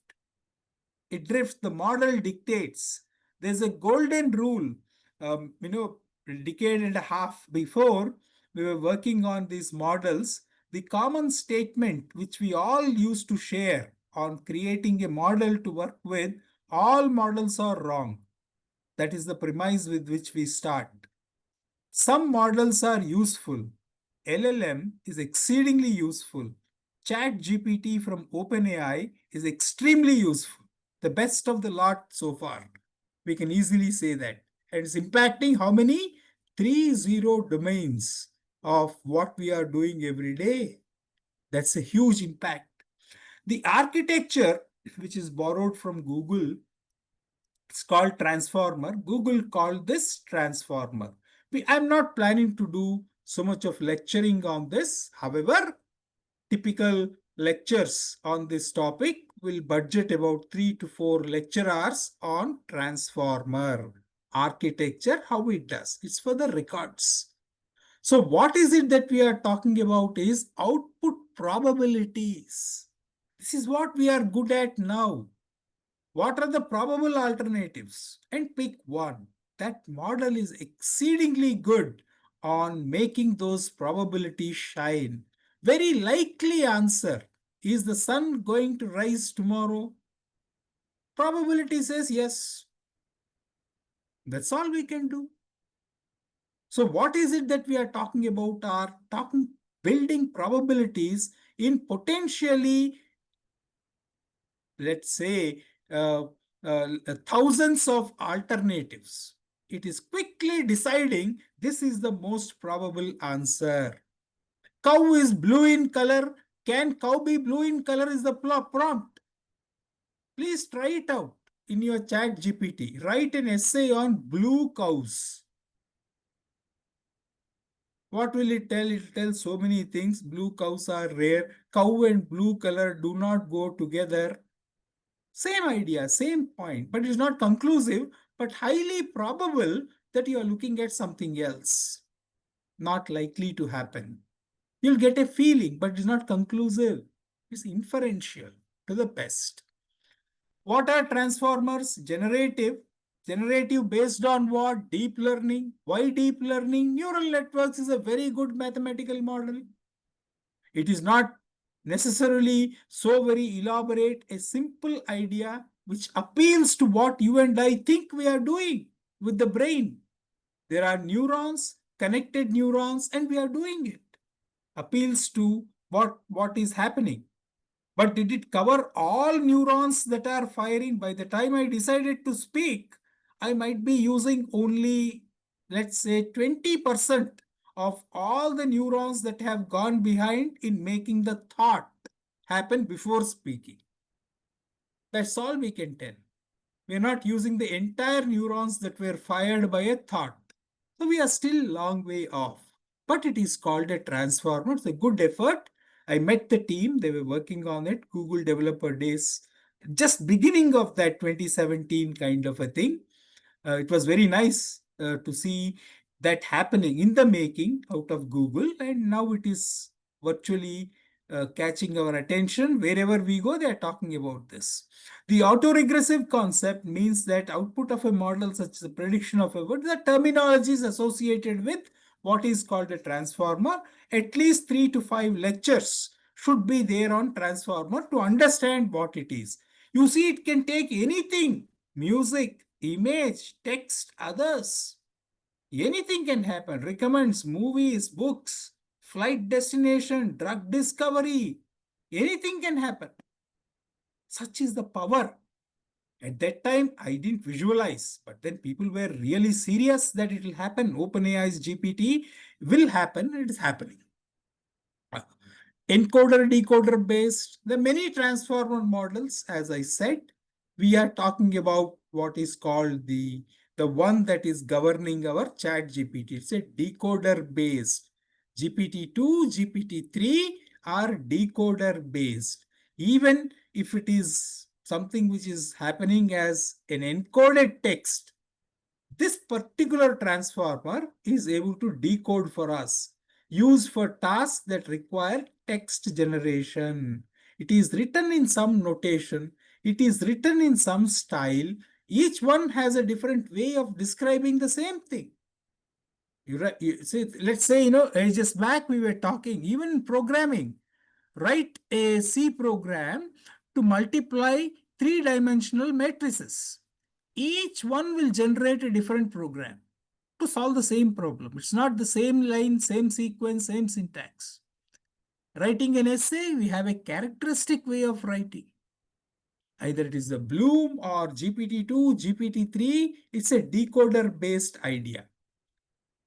ChatGPT is a conversational AI built on OpenAI's GPT architecture, designed to simulate human-like dialogues. Please remember, 1966, that is 10 years after the term AI was coined, Joseph Weizenbaum created ELIZA, which was trying to do this. People were thinking that was intelligence, much to the violation of the cautions by the creator. They were doing its great intelligence. It's something which we have done it, but then it is still, now you see the difference. ELIZA was just the beginning. It was spotted as a great idea. First introduced publicly in late 2022, ChatGPT has rapidly become just under 3 years. Widely adopted AI products globally.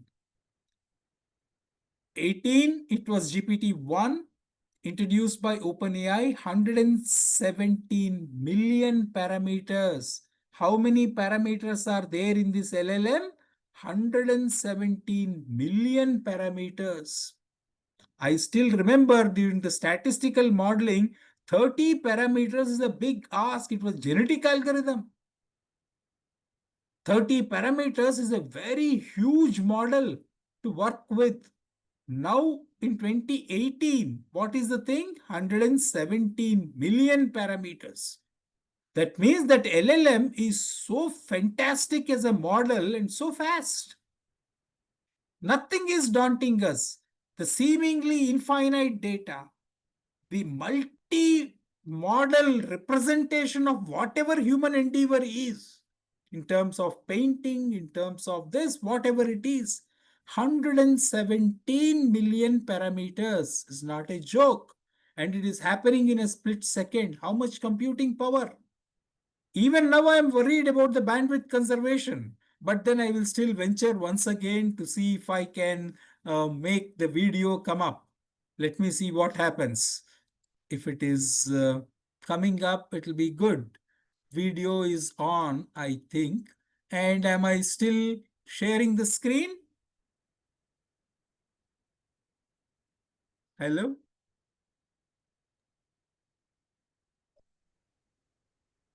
Is the screen shared?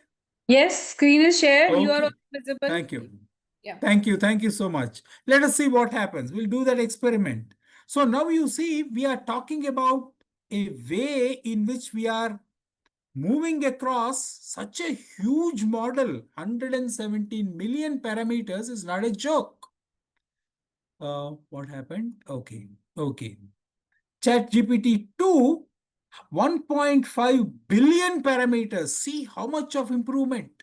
117 million parameters to 1.5 billion parameters. What is the pre-trained exercise? Web text of 40 GB of high quality web text. That's how the model was trained. Always neural networks work like that. We should have a session on neural networks to understand that there's a training set and the model is now doing on its own. It will tell you what is the outcome of a new context based on what was the earlier training. So trained on a web demonstrated coherent paragraph level text generation in 2019. 175 billion parameters, not 1.5, 175 in 2020. You see the progression of the model. 2018, 117 million parameters. It's a wonder. 2019, 1.5 billion parameters. 2020, 175 billion parameters. The richness of the model is so fascinating. and ChatGPT 2022, from where the fire caught on. Now we are seeing what is the import of all that happened until 2022, reached 1 million users in just 5 days. 5 days, it is something which is wonderful. ChatGPT, the popular chatbot from OpenAI, is estimated to have reached 100 million monthly active users in January, just 2 months after launch, making it the fastest growing consumer application in history. Reuters is a very reliable reporting agency. So it is something fascinating that we are going through. It is a nice of NASCOM and AICTE to have approved this course, and let's see how far we can go ahead. March 2023, GPT-4 released in March 2023, it has significantly improved reasoning and accuracy, added multimodal capabilities. So we can progress, we can go on. But the best of the lot happened in 2022. It is great. It is more than 175 billion parameters. And in just 2 months, 100 million monthly active users. Turbo and custom GPTs, we can talk. This is the progression. What did we do? The genesis, GPT-1. Scaling up, GPT-2 in terms of number of parameters. Deep learning, GPT-3. Conversation mastery, GPT-4. However, many people who went through 1966 ELIZA by Joseph Weizenbaum think that there is something which he pointed out as a great potential when the displays were very rudimentary. You cannot even display a character properly on the screen. Outside of the dot matrix idea, we didn't get any better way of displaying. Evaluating ChatGPT's performance and other language, variety of metrics and benchmarks are used. How many people have benchmarked on the performance? You please see this. You can have one of those performance evaluators, LLM-based metrics, reference-free metrics, reference-based metrics. BLEU is a very popular parameter. You can take your query, take your output, estimate a good metric. Please remember, what you cannot measure, you cannot improve. And when we measure, we want to improve. These are all great metrics that have evolved, not one or two, and ChatGPT is shining. When so many people are looking at it, and if it is showing good scores, it's something which we should take in. Very reliable. However, please keep that question alive. Why should I accept the output coming from ChatGPT each time when you are seeing the output? Maybe it is 1 page, maybe it is 2-minute reading, maybe it is 5-minute reading, but you please question yourself. Why should I accept this? And go ahead. It's necessary to ask that question. A battery of metrics are there. Reference-based metrics, reference-free metrics, LLM-based metrics. Approximately historical timeline, rise of LLMs. We are still looking at BERT. BERT is very good on log models. It's an existing metric, BERT. Anything that you, how many millions of people are logging into the machines. Just give that much of data. BERT gives you a great outcome of what is the story of logins, authentication, authorizations. It's exceedingly good. That model is tuned like that. So anyway, these are all there. They are traditional NLP models. Always we should say this is the outcome. How do we measure the quality of the outcome? These are the metrics. LLMs have to go through these metrics. The mushrooming of transformer-based LLMs, OpenGI is still the market leader. There's no doubt about it. What we are talking about GPT is this. There are other names.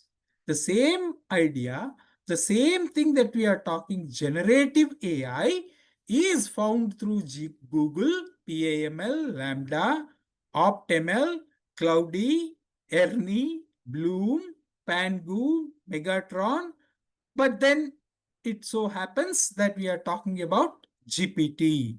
It's so nice idea, 3.5 million parameters are there. I drew your attention to a potential threat on drift. New research from Stanford and University of California, Berkeley highlights a fundamental challenge in AI development that's called drift. Drift occurs when improving one aspect of complex AI models leads to a decline in performance in other areas. Simple definition. Please understand that all these different parameters have contradictory demands. Any systems designer will understand that if you want to put 10 functionalities, each functionality will pull the design in one direction. It is a classical case of balancing act. Sometimes it's a knife edge walk, sometimes it's a thin rope walk. In any case, as we are making it more and more impactful at a very high level, we should be very careful on what it is that we are doing. It's a knife edge exercise in making the correct compromises. Now, this is only text generative. We are making some easy compromises. We are not really involving the life forms. But then as we keep telling, the medical doctors are showing great progress in using this tool.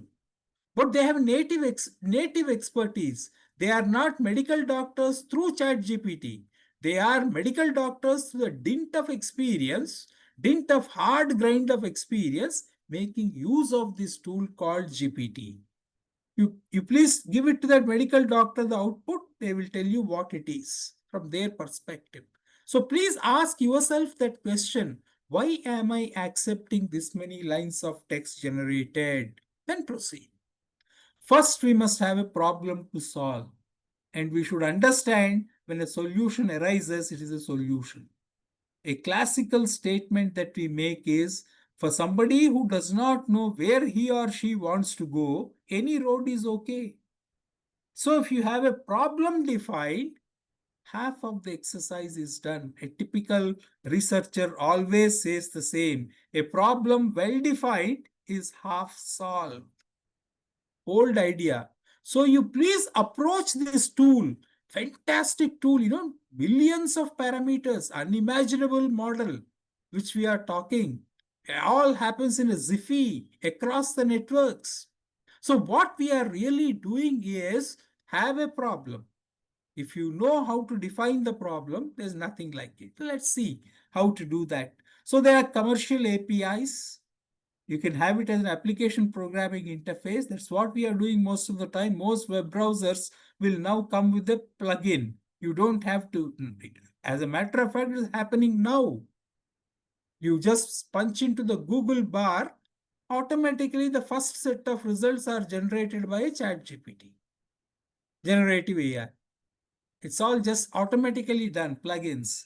Privacy concerns may arise, no specific hardware requirement, and prompt engineering. Use a foundation model. This is what I have been trying to attempt. A plethora of open source pre-trained models, many are there. LLM, ChatGPT combination is currently the best of the lot. It's doing well. Now, what is it that we are talking about is communications. Any questions on this so far? I'll stop here. Take questions. That may be better. For a while, let's try it out like this. Any questions? No questions up till now. I think it's quite clear. Very good. So just before we go to the communication, now why are we worried about communications? The world today acts on communications. It is not merely a generative idea which is there, which we want to read, which we want to consider, weigh options. Today we are acting on communications. You see how much of volume of communication is going on. I simply take up my mobile phone and then place a request for a cab. Actions are initiated. They're actionizable now. There is no more theory around it. I want to order food, actionizable. Swiggy or whatever it is. Is the screen still shared?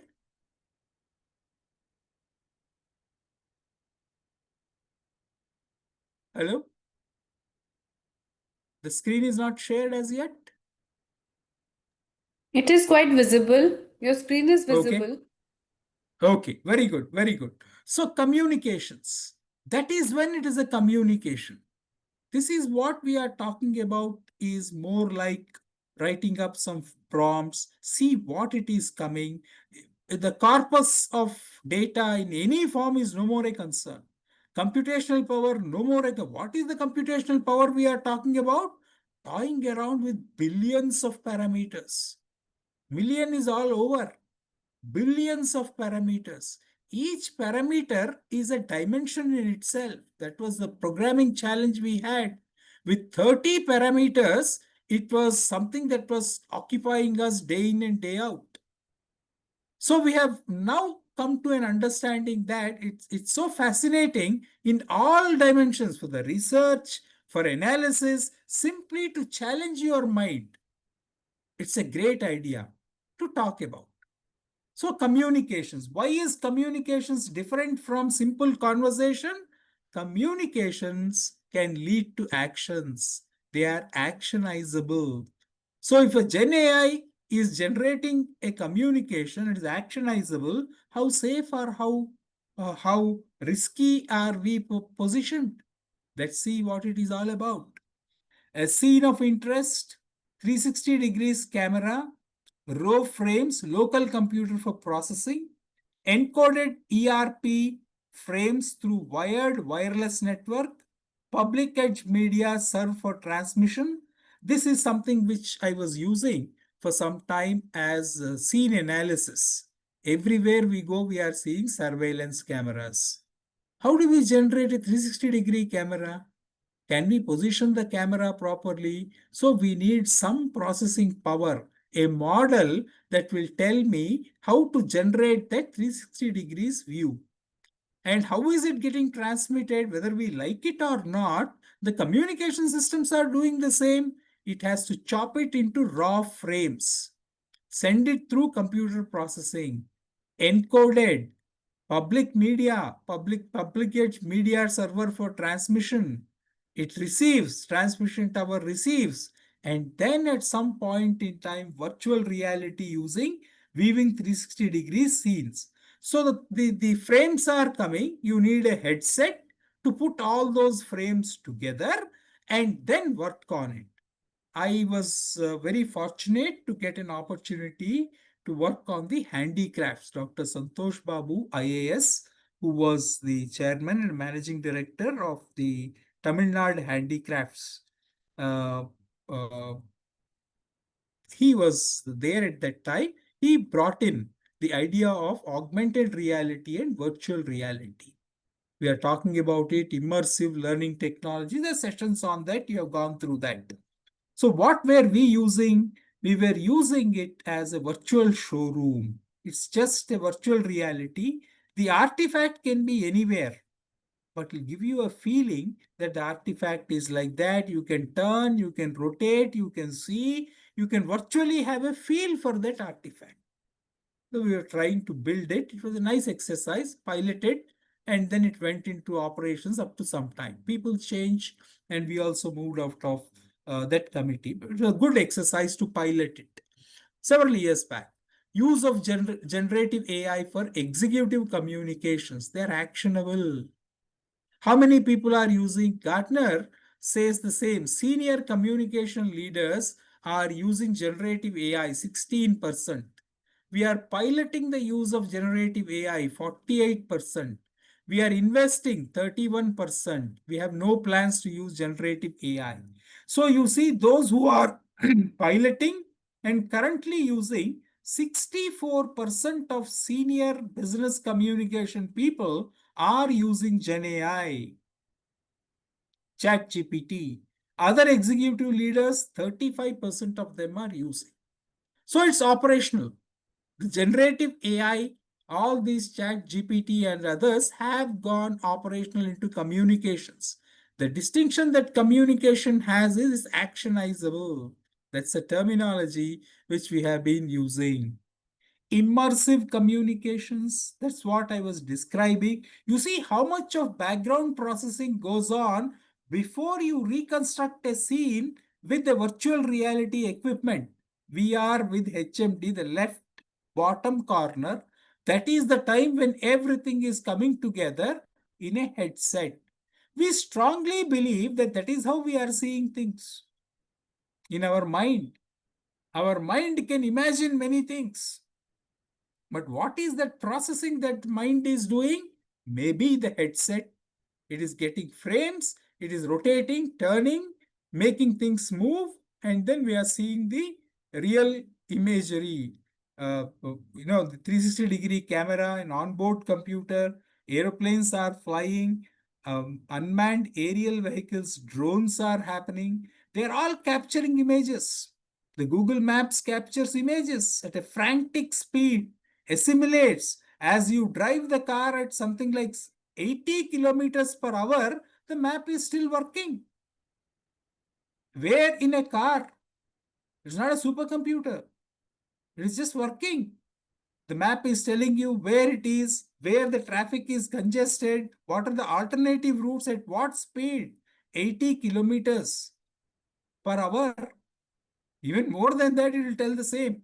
But please understand that we have got into a way of working with these machinery which we didn't imagine even 10 years back. The multimodality, the sheer volume of the data was daunting. Now it is not true anymore. It's actionizable because the Google map is communicating the route. As the driver moves, he's moving. It says go left, blindly turn left. We don't care where we are physically. The Google map instructed you to turn left, you're turning left. It's a common joke which my family enjoys when we drive out. It is telling we are going. Google is telling you go right, we are going right. Google is telling you go left, we are going left. We don't want to do anything more than that. Usually we are right, we'll reach the destination, but suddenly the road is under repair. It happened 2-3 times. There are some video clippings that tell that they did not know that the bridge broke. But the Google map said you zoom past, you will see a bridge. They got onto the bridge and fell into the river because the bridge was broken. So what we tell under those conditions of accidents, see, it is not updating at the rate it should update. It did not know that the bridge has fallen. How do we know the bridge is there, not there? These are all the concerns. The same thing, please remember, it can happen with the essays. If you simply cut and paste, we are likely to be caught at a higher level where it is really a thin rope walking because the parameters are contradictory to one another. At a functionality level, it may appear easy for a systems designer, for an operating systems designer. But at parametric level, it becomes it's a knife edge walk. This is how communications are happening. A simple example, immersive communications. It's an offline process, LLM validator, data augmentation, data set cleaning, sample data set. It is not trivial anymore. That's the point which I wish to make, but there are hazards. There are threats. The drift is obvious. Why didn't it recognize that the bridge broke? Typically, some drift has happened. It didn't recognize. The Google map didn't update itself that the bridge has broken and the car fell into the river.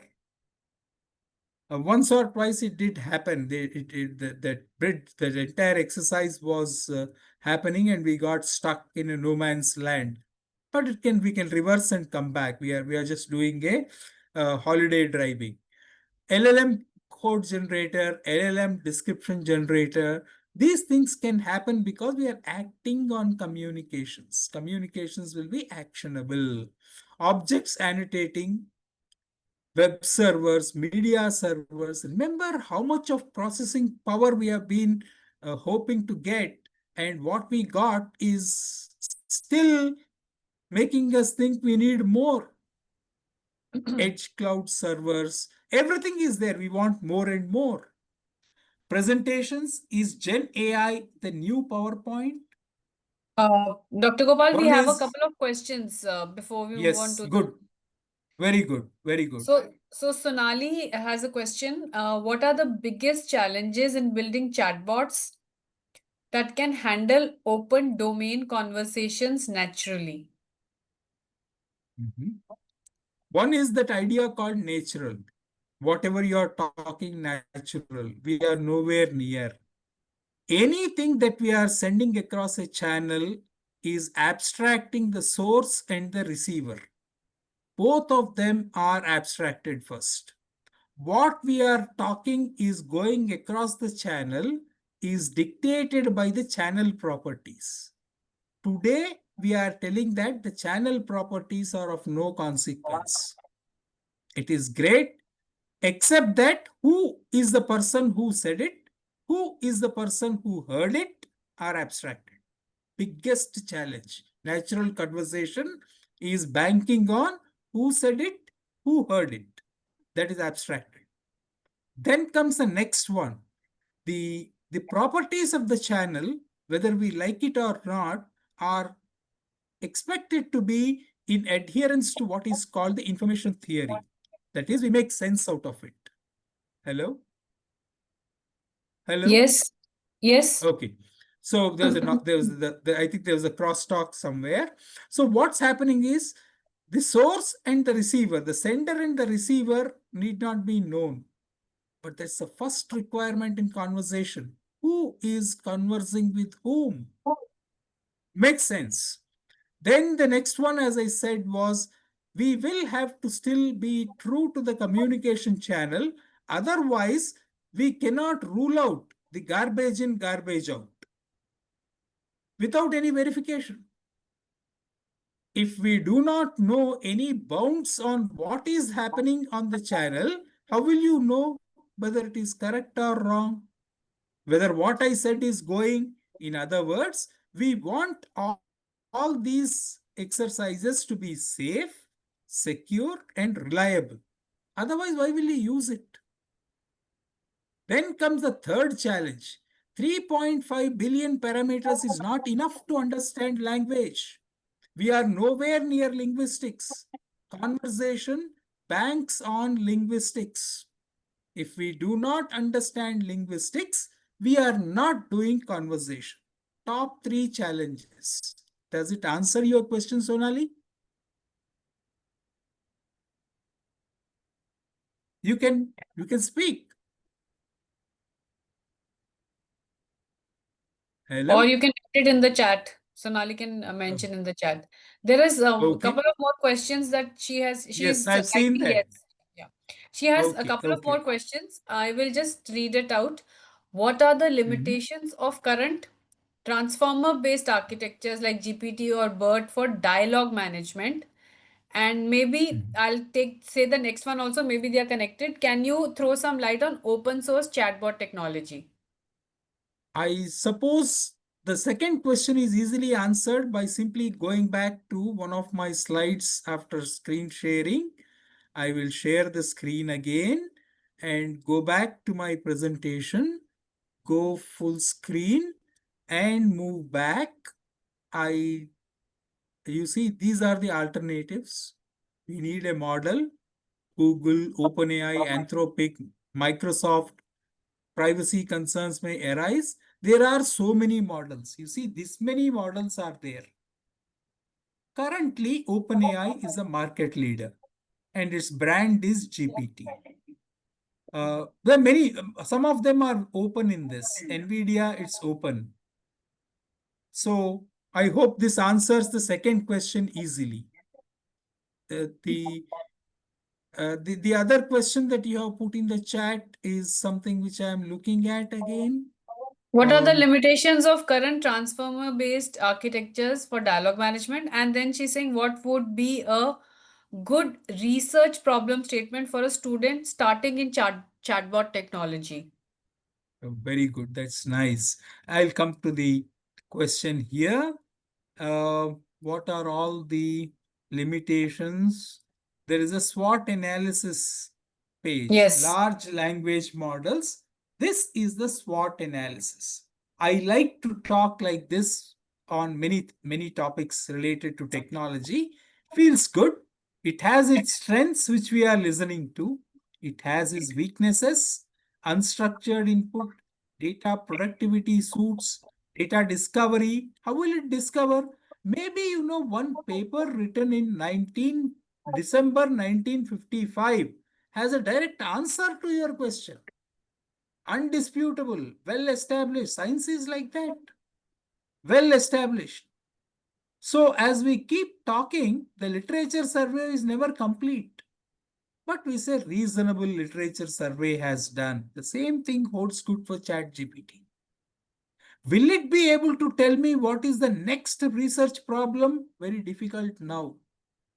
Typically, for a good research scholar to arrive at a problem definition, it takes an year to get a grip on what is a problem.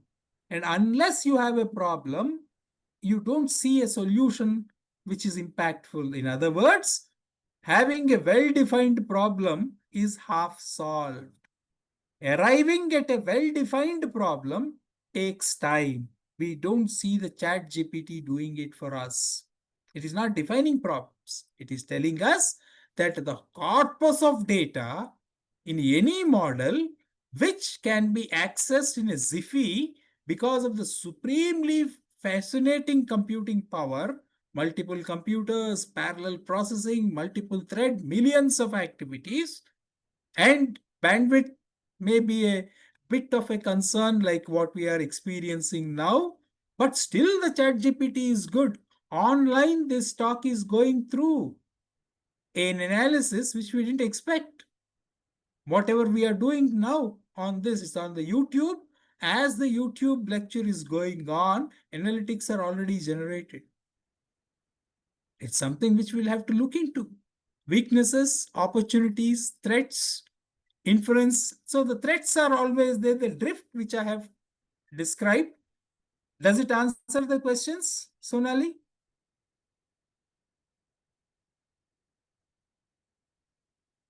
Okay. Computing power, yes, we will have to pay some small amount. About $10, you will get a phenomenal computing power at your fingertips right now. Maybe that also will go away. Open Power Consortium was aiming at giving that kind of a phenomenal computing power for processing. But then you have to be a member of the consortium and we have to contribute. We have to contribute to the progress of that consortium. I have a promise to keep on open systems, so I tried that. Some of my students work on commercial basis. They're all there, they're all priced. Open systems model works in that manner. You contribute and go ahead. We need to be developers. No problem, Sonali. I enjoy all these questions and you are putting me on a right track. Please don't hesitate. I am told that Oracle was giving some free time for computers. Most of the business industry exercises are now happy with this idea called open power, and we thrived on that open systems, so they are sparing some time. Databases definitely, Oracle databases definitely gives. So let me see, let's proceed to the next set of topics. There are three topics which I saw in the title of the presentation that I was given to talk on today. Communications is one major topic, just 3 slides. This is the model of communication, a case study, which you can have many use cases generated. A 360-degree camera, frame by frame, it is going over the network, reconstructing, VR tools, AR tools. Communication is something that is actionizable. Many people are using it. Immersive communications. Presentations. The next one is presentations. Is Gen AI the new PowerPoint? Maybe. Automatically, your PPT is getting generated, which is something fantastic. Opportunity to automate. You don't even have to generate your PowerPoint presentation, though I still believe in applying my own mind and making the PowerPoint. Sequencing is not coming out well to my taste. PowerPoint is not the question. If I have to use the PowerPoint, am I using it with conviction? The answer is no. Unless I make my PowerPoint presentations, I am not there in my lecture flow based on PowerPoint presentation. The lecture is based on a PowerPoint presentation. The generative AI, there are tools. You please read through the content on the Future Skills platform. One or two modules are on automatic presentation generators. Automatically it will come in the format that you want. Administrative, presentation makers for PowerPoint, Google Slides, Plus AI, Copilot, Slides AI. They are three good tools, and I have been exercising on Copilot. Copilot is now a part of many meetings. Copilot is on, you get a prompt saying that, are you okay? If the AI Copilot is on, it is on. Copilot is something which is nice. It is taking the meeting notes. So much of things have happened. Copilot is making the points out of a meeting. Minutes of the meeting are generated by Copilot. It will also form into a bullet or an image format. AI text content does not change based on style. Simple theme chooser. So there are some limitations, but the good experiments. Automatically, Copilot is generating meeting notes. It's being called notes. It is not being called minutes, not fully legal. It generates. By the time the meeting is over, it is generating. And now we come to the prompt. There's just 2 slides on presentations, 3 slides on communications, but everything that I have been speaking until these slides has an impact on the quality of the PowerPoint, quality of the communications. If 64% of the senior leaders are banking on generative AI into making communications, it is reasonably good. But what about that 36%, the half emptiness of the glass? That's a challenge for the researchers. Sonali will produce 3 PhDs tomorrow on that simple point. 64% of the senior leaders are happy with the communications. What happened to the other 36? 3 PhDs can be produced on that. Same thing with the PowerPoint. I have first-hand experience with Copilot. Slides AI I have seen, but then it doesn't give me a feel that I will be talking on those slides. Ages back, this concern was there. When the non-formal education began, the idea of creating a slide deck on a given topic started. So it will go to several trained people, instructors. Roughly, they are building on that particular deck of slides. On that topic, that particular deck of slides is the bounds. They talk based on those slides. But the individual characteristics can differ. The content is roughly the same. If that is the concept, then the slides AI seem to be doing okay. It will give you a set of slides on any topic. It's up to you to build your stylistics.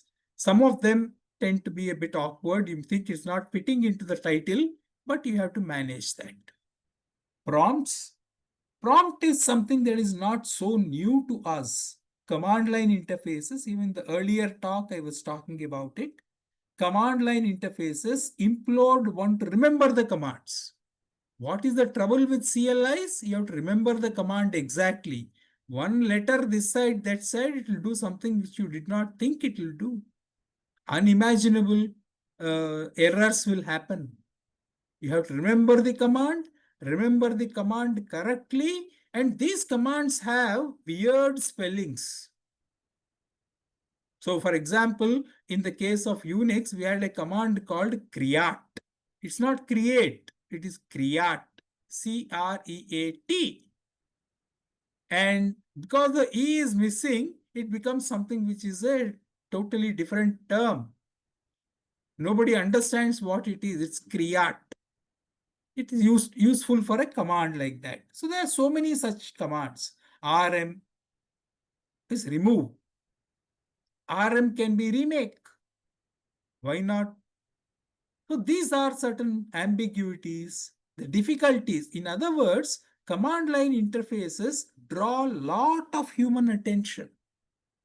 Lot of human attention in terms of memory, in terms of spellings, in terms of crispness in typing out at the command prompt correctly.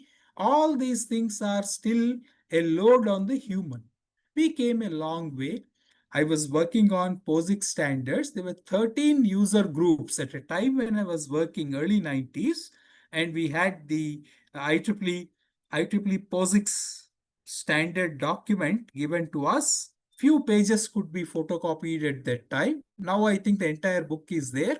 Relevant working group topics we could take photocopies, but then that's how it is. We have to be very clear. We have to understand that the interface that forms the basis for building your GUIs. It's a standard. The interface standard is something which we'll have to look into. Others are types of interfaces. DBase 3 Plus had a nice idea called assist. DBase 3 Plus soon went away. I'm talking about late 80s and early 90s. Foxbase replaced all these things. But DBase 3 Plus championed, pioneered an idea called assist. Just type assist. Automatically, you get into a different screen. The command takes you to a different screen. Now, at each and every step, it will tell you what are the alternatives. You have to choose one alternative. Eventually, you will construct a very big command.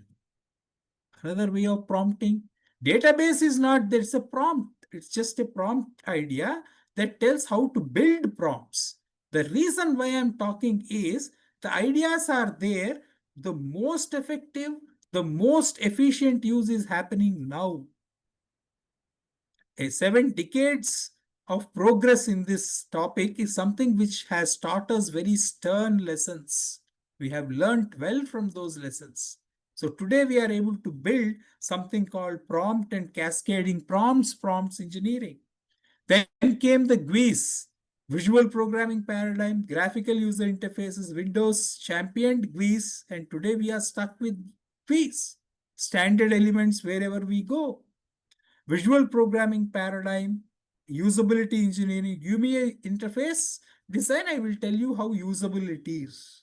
I have been doing my own research after completing my PhD in the area of usability engineering.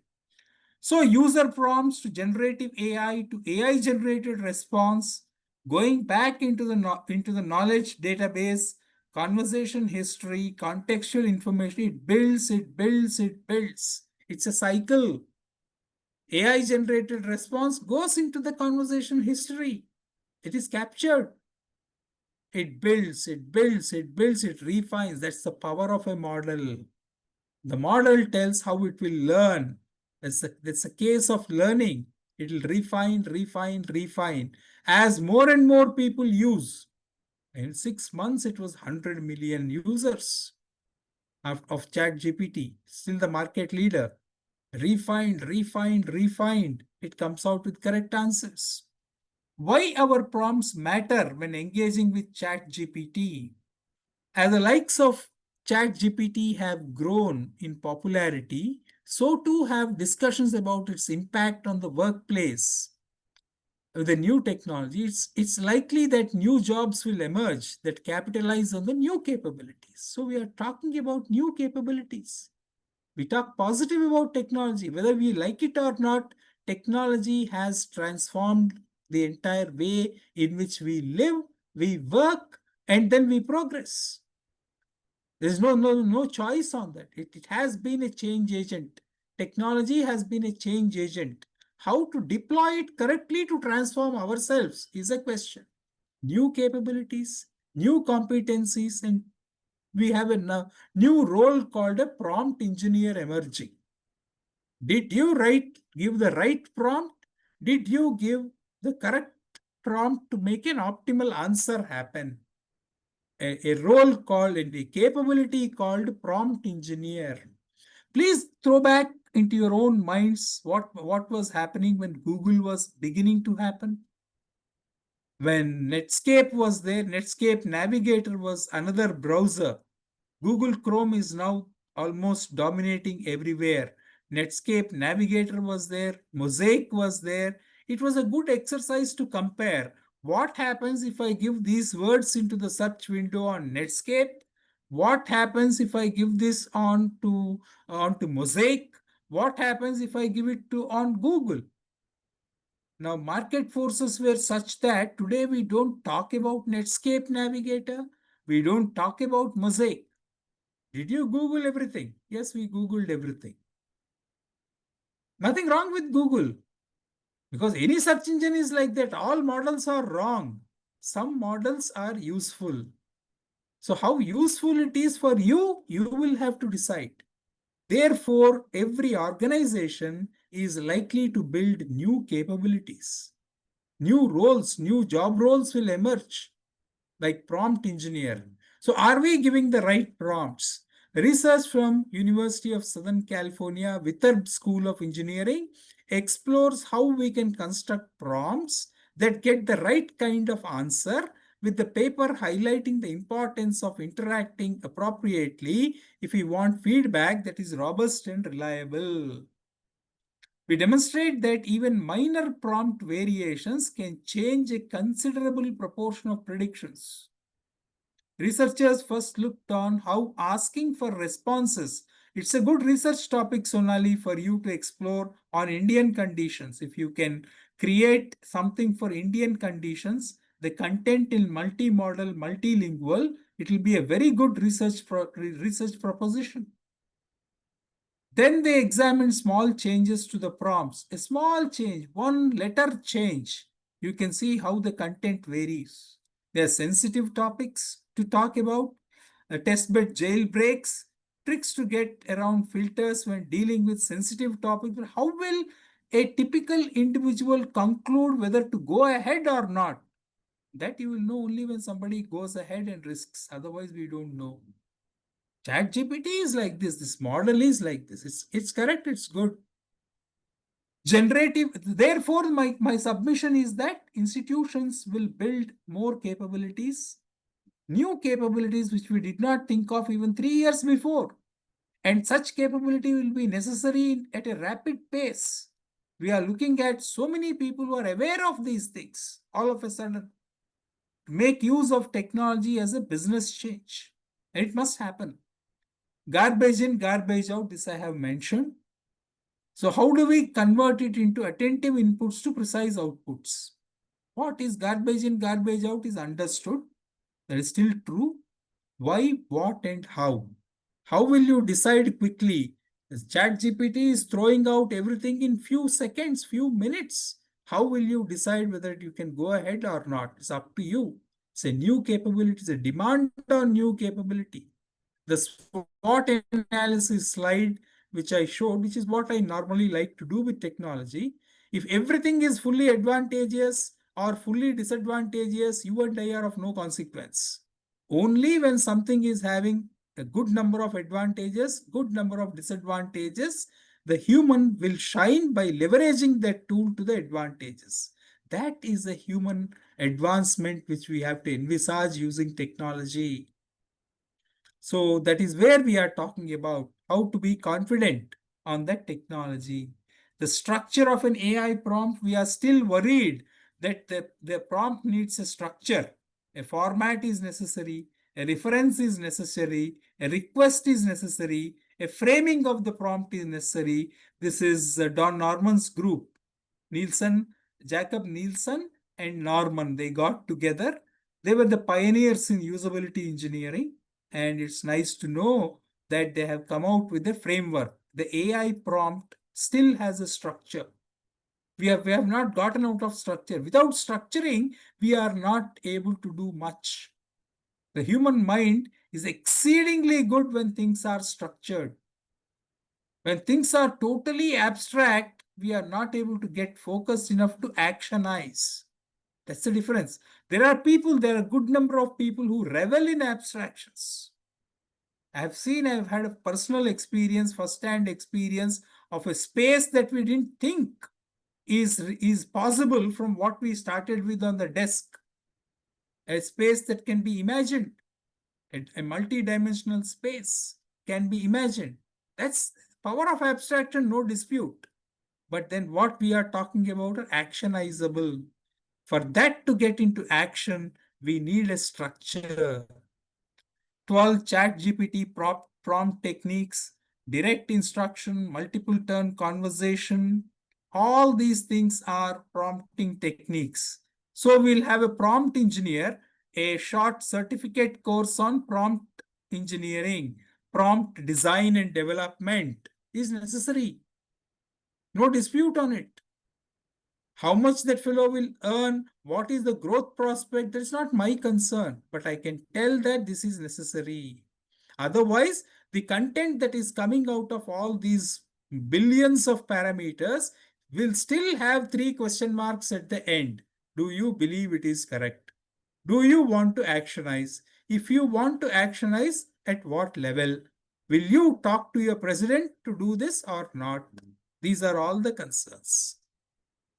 11 best chat GPT prompts for better results in 2025. This is a great research paper recently published. VLA Lab, Mohammed bin Zayed University of AI. They did a great experiment. They experimented with 26 different prompting techniques.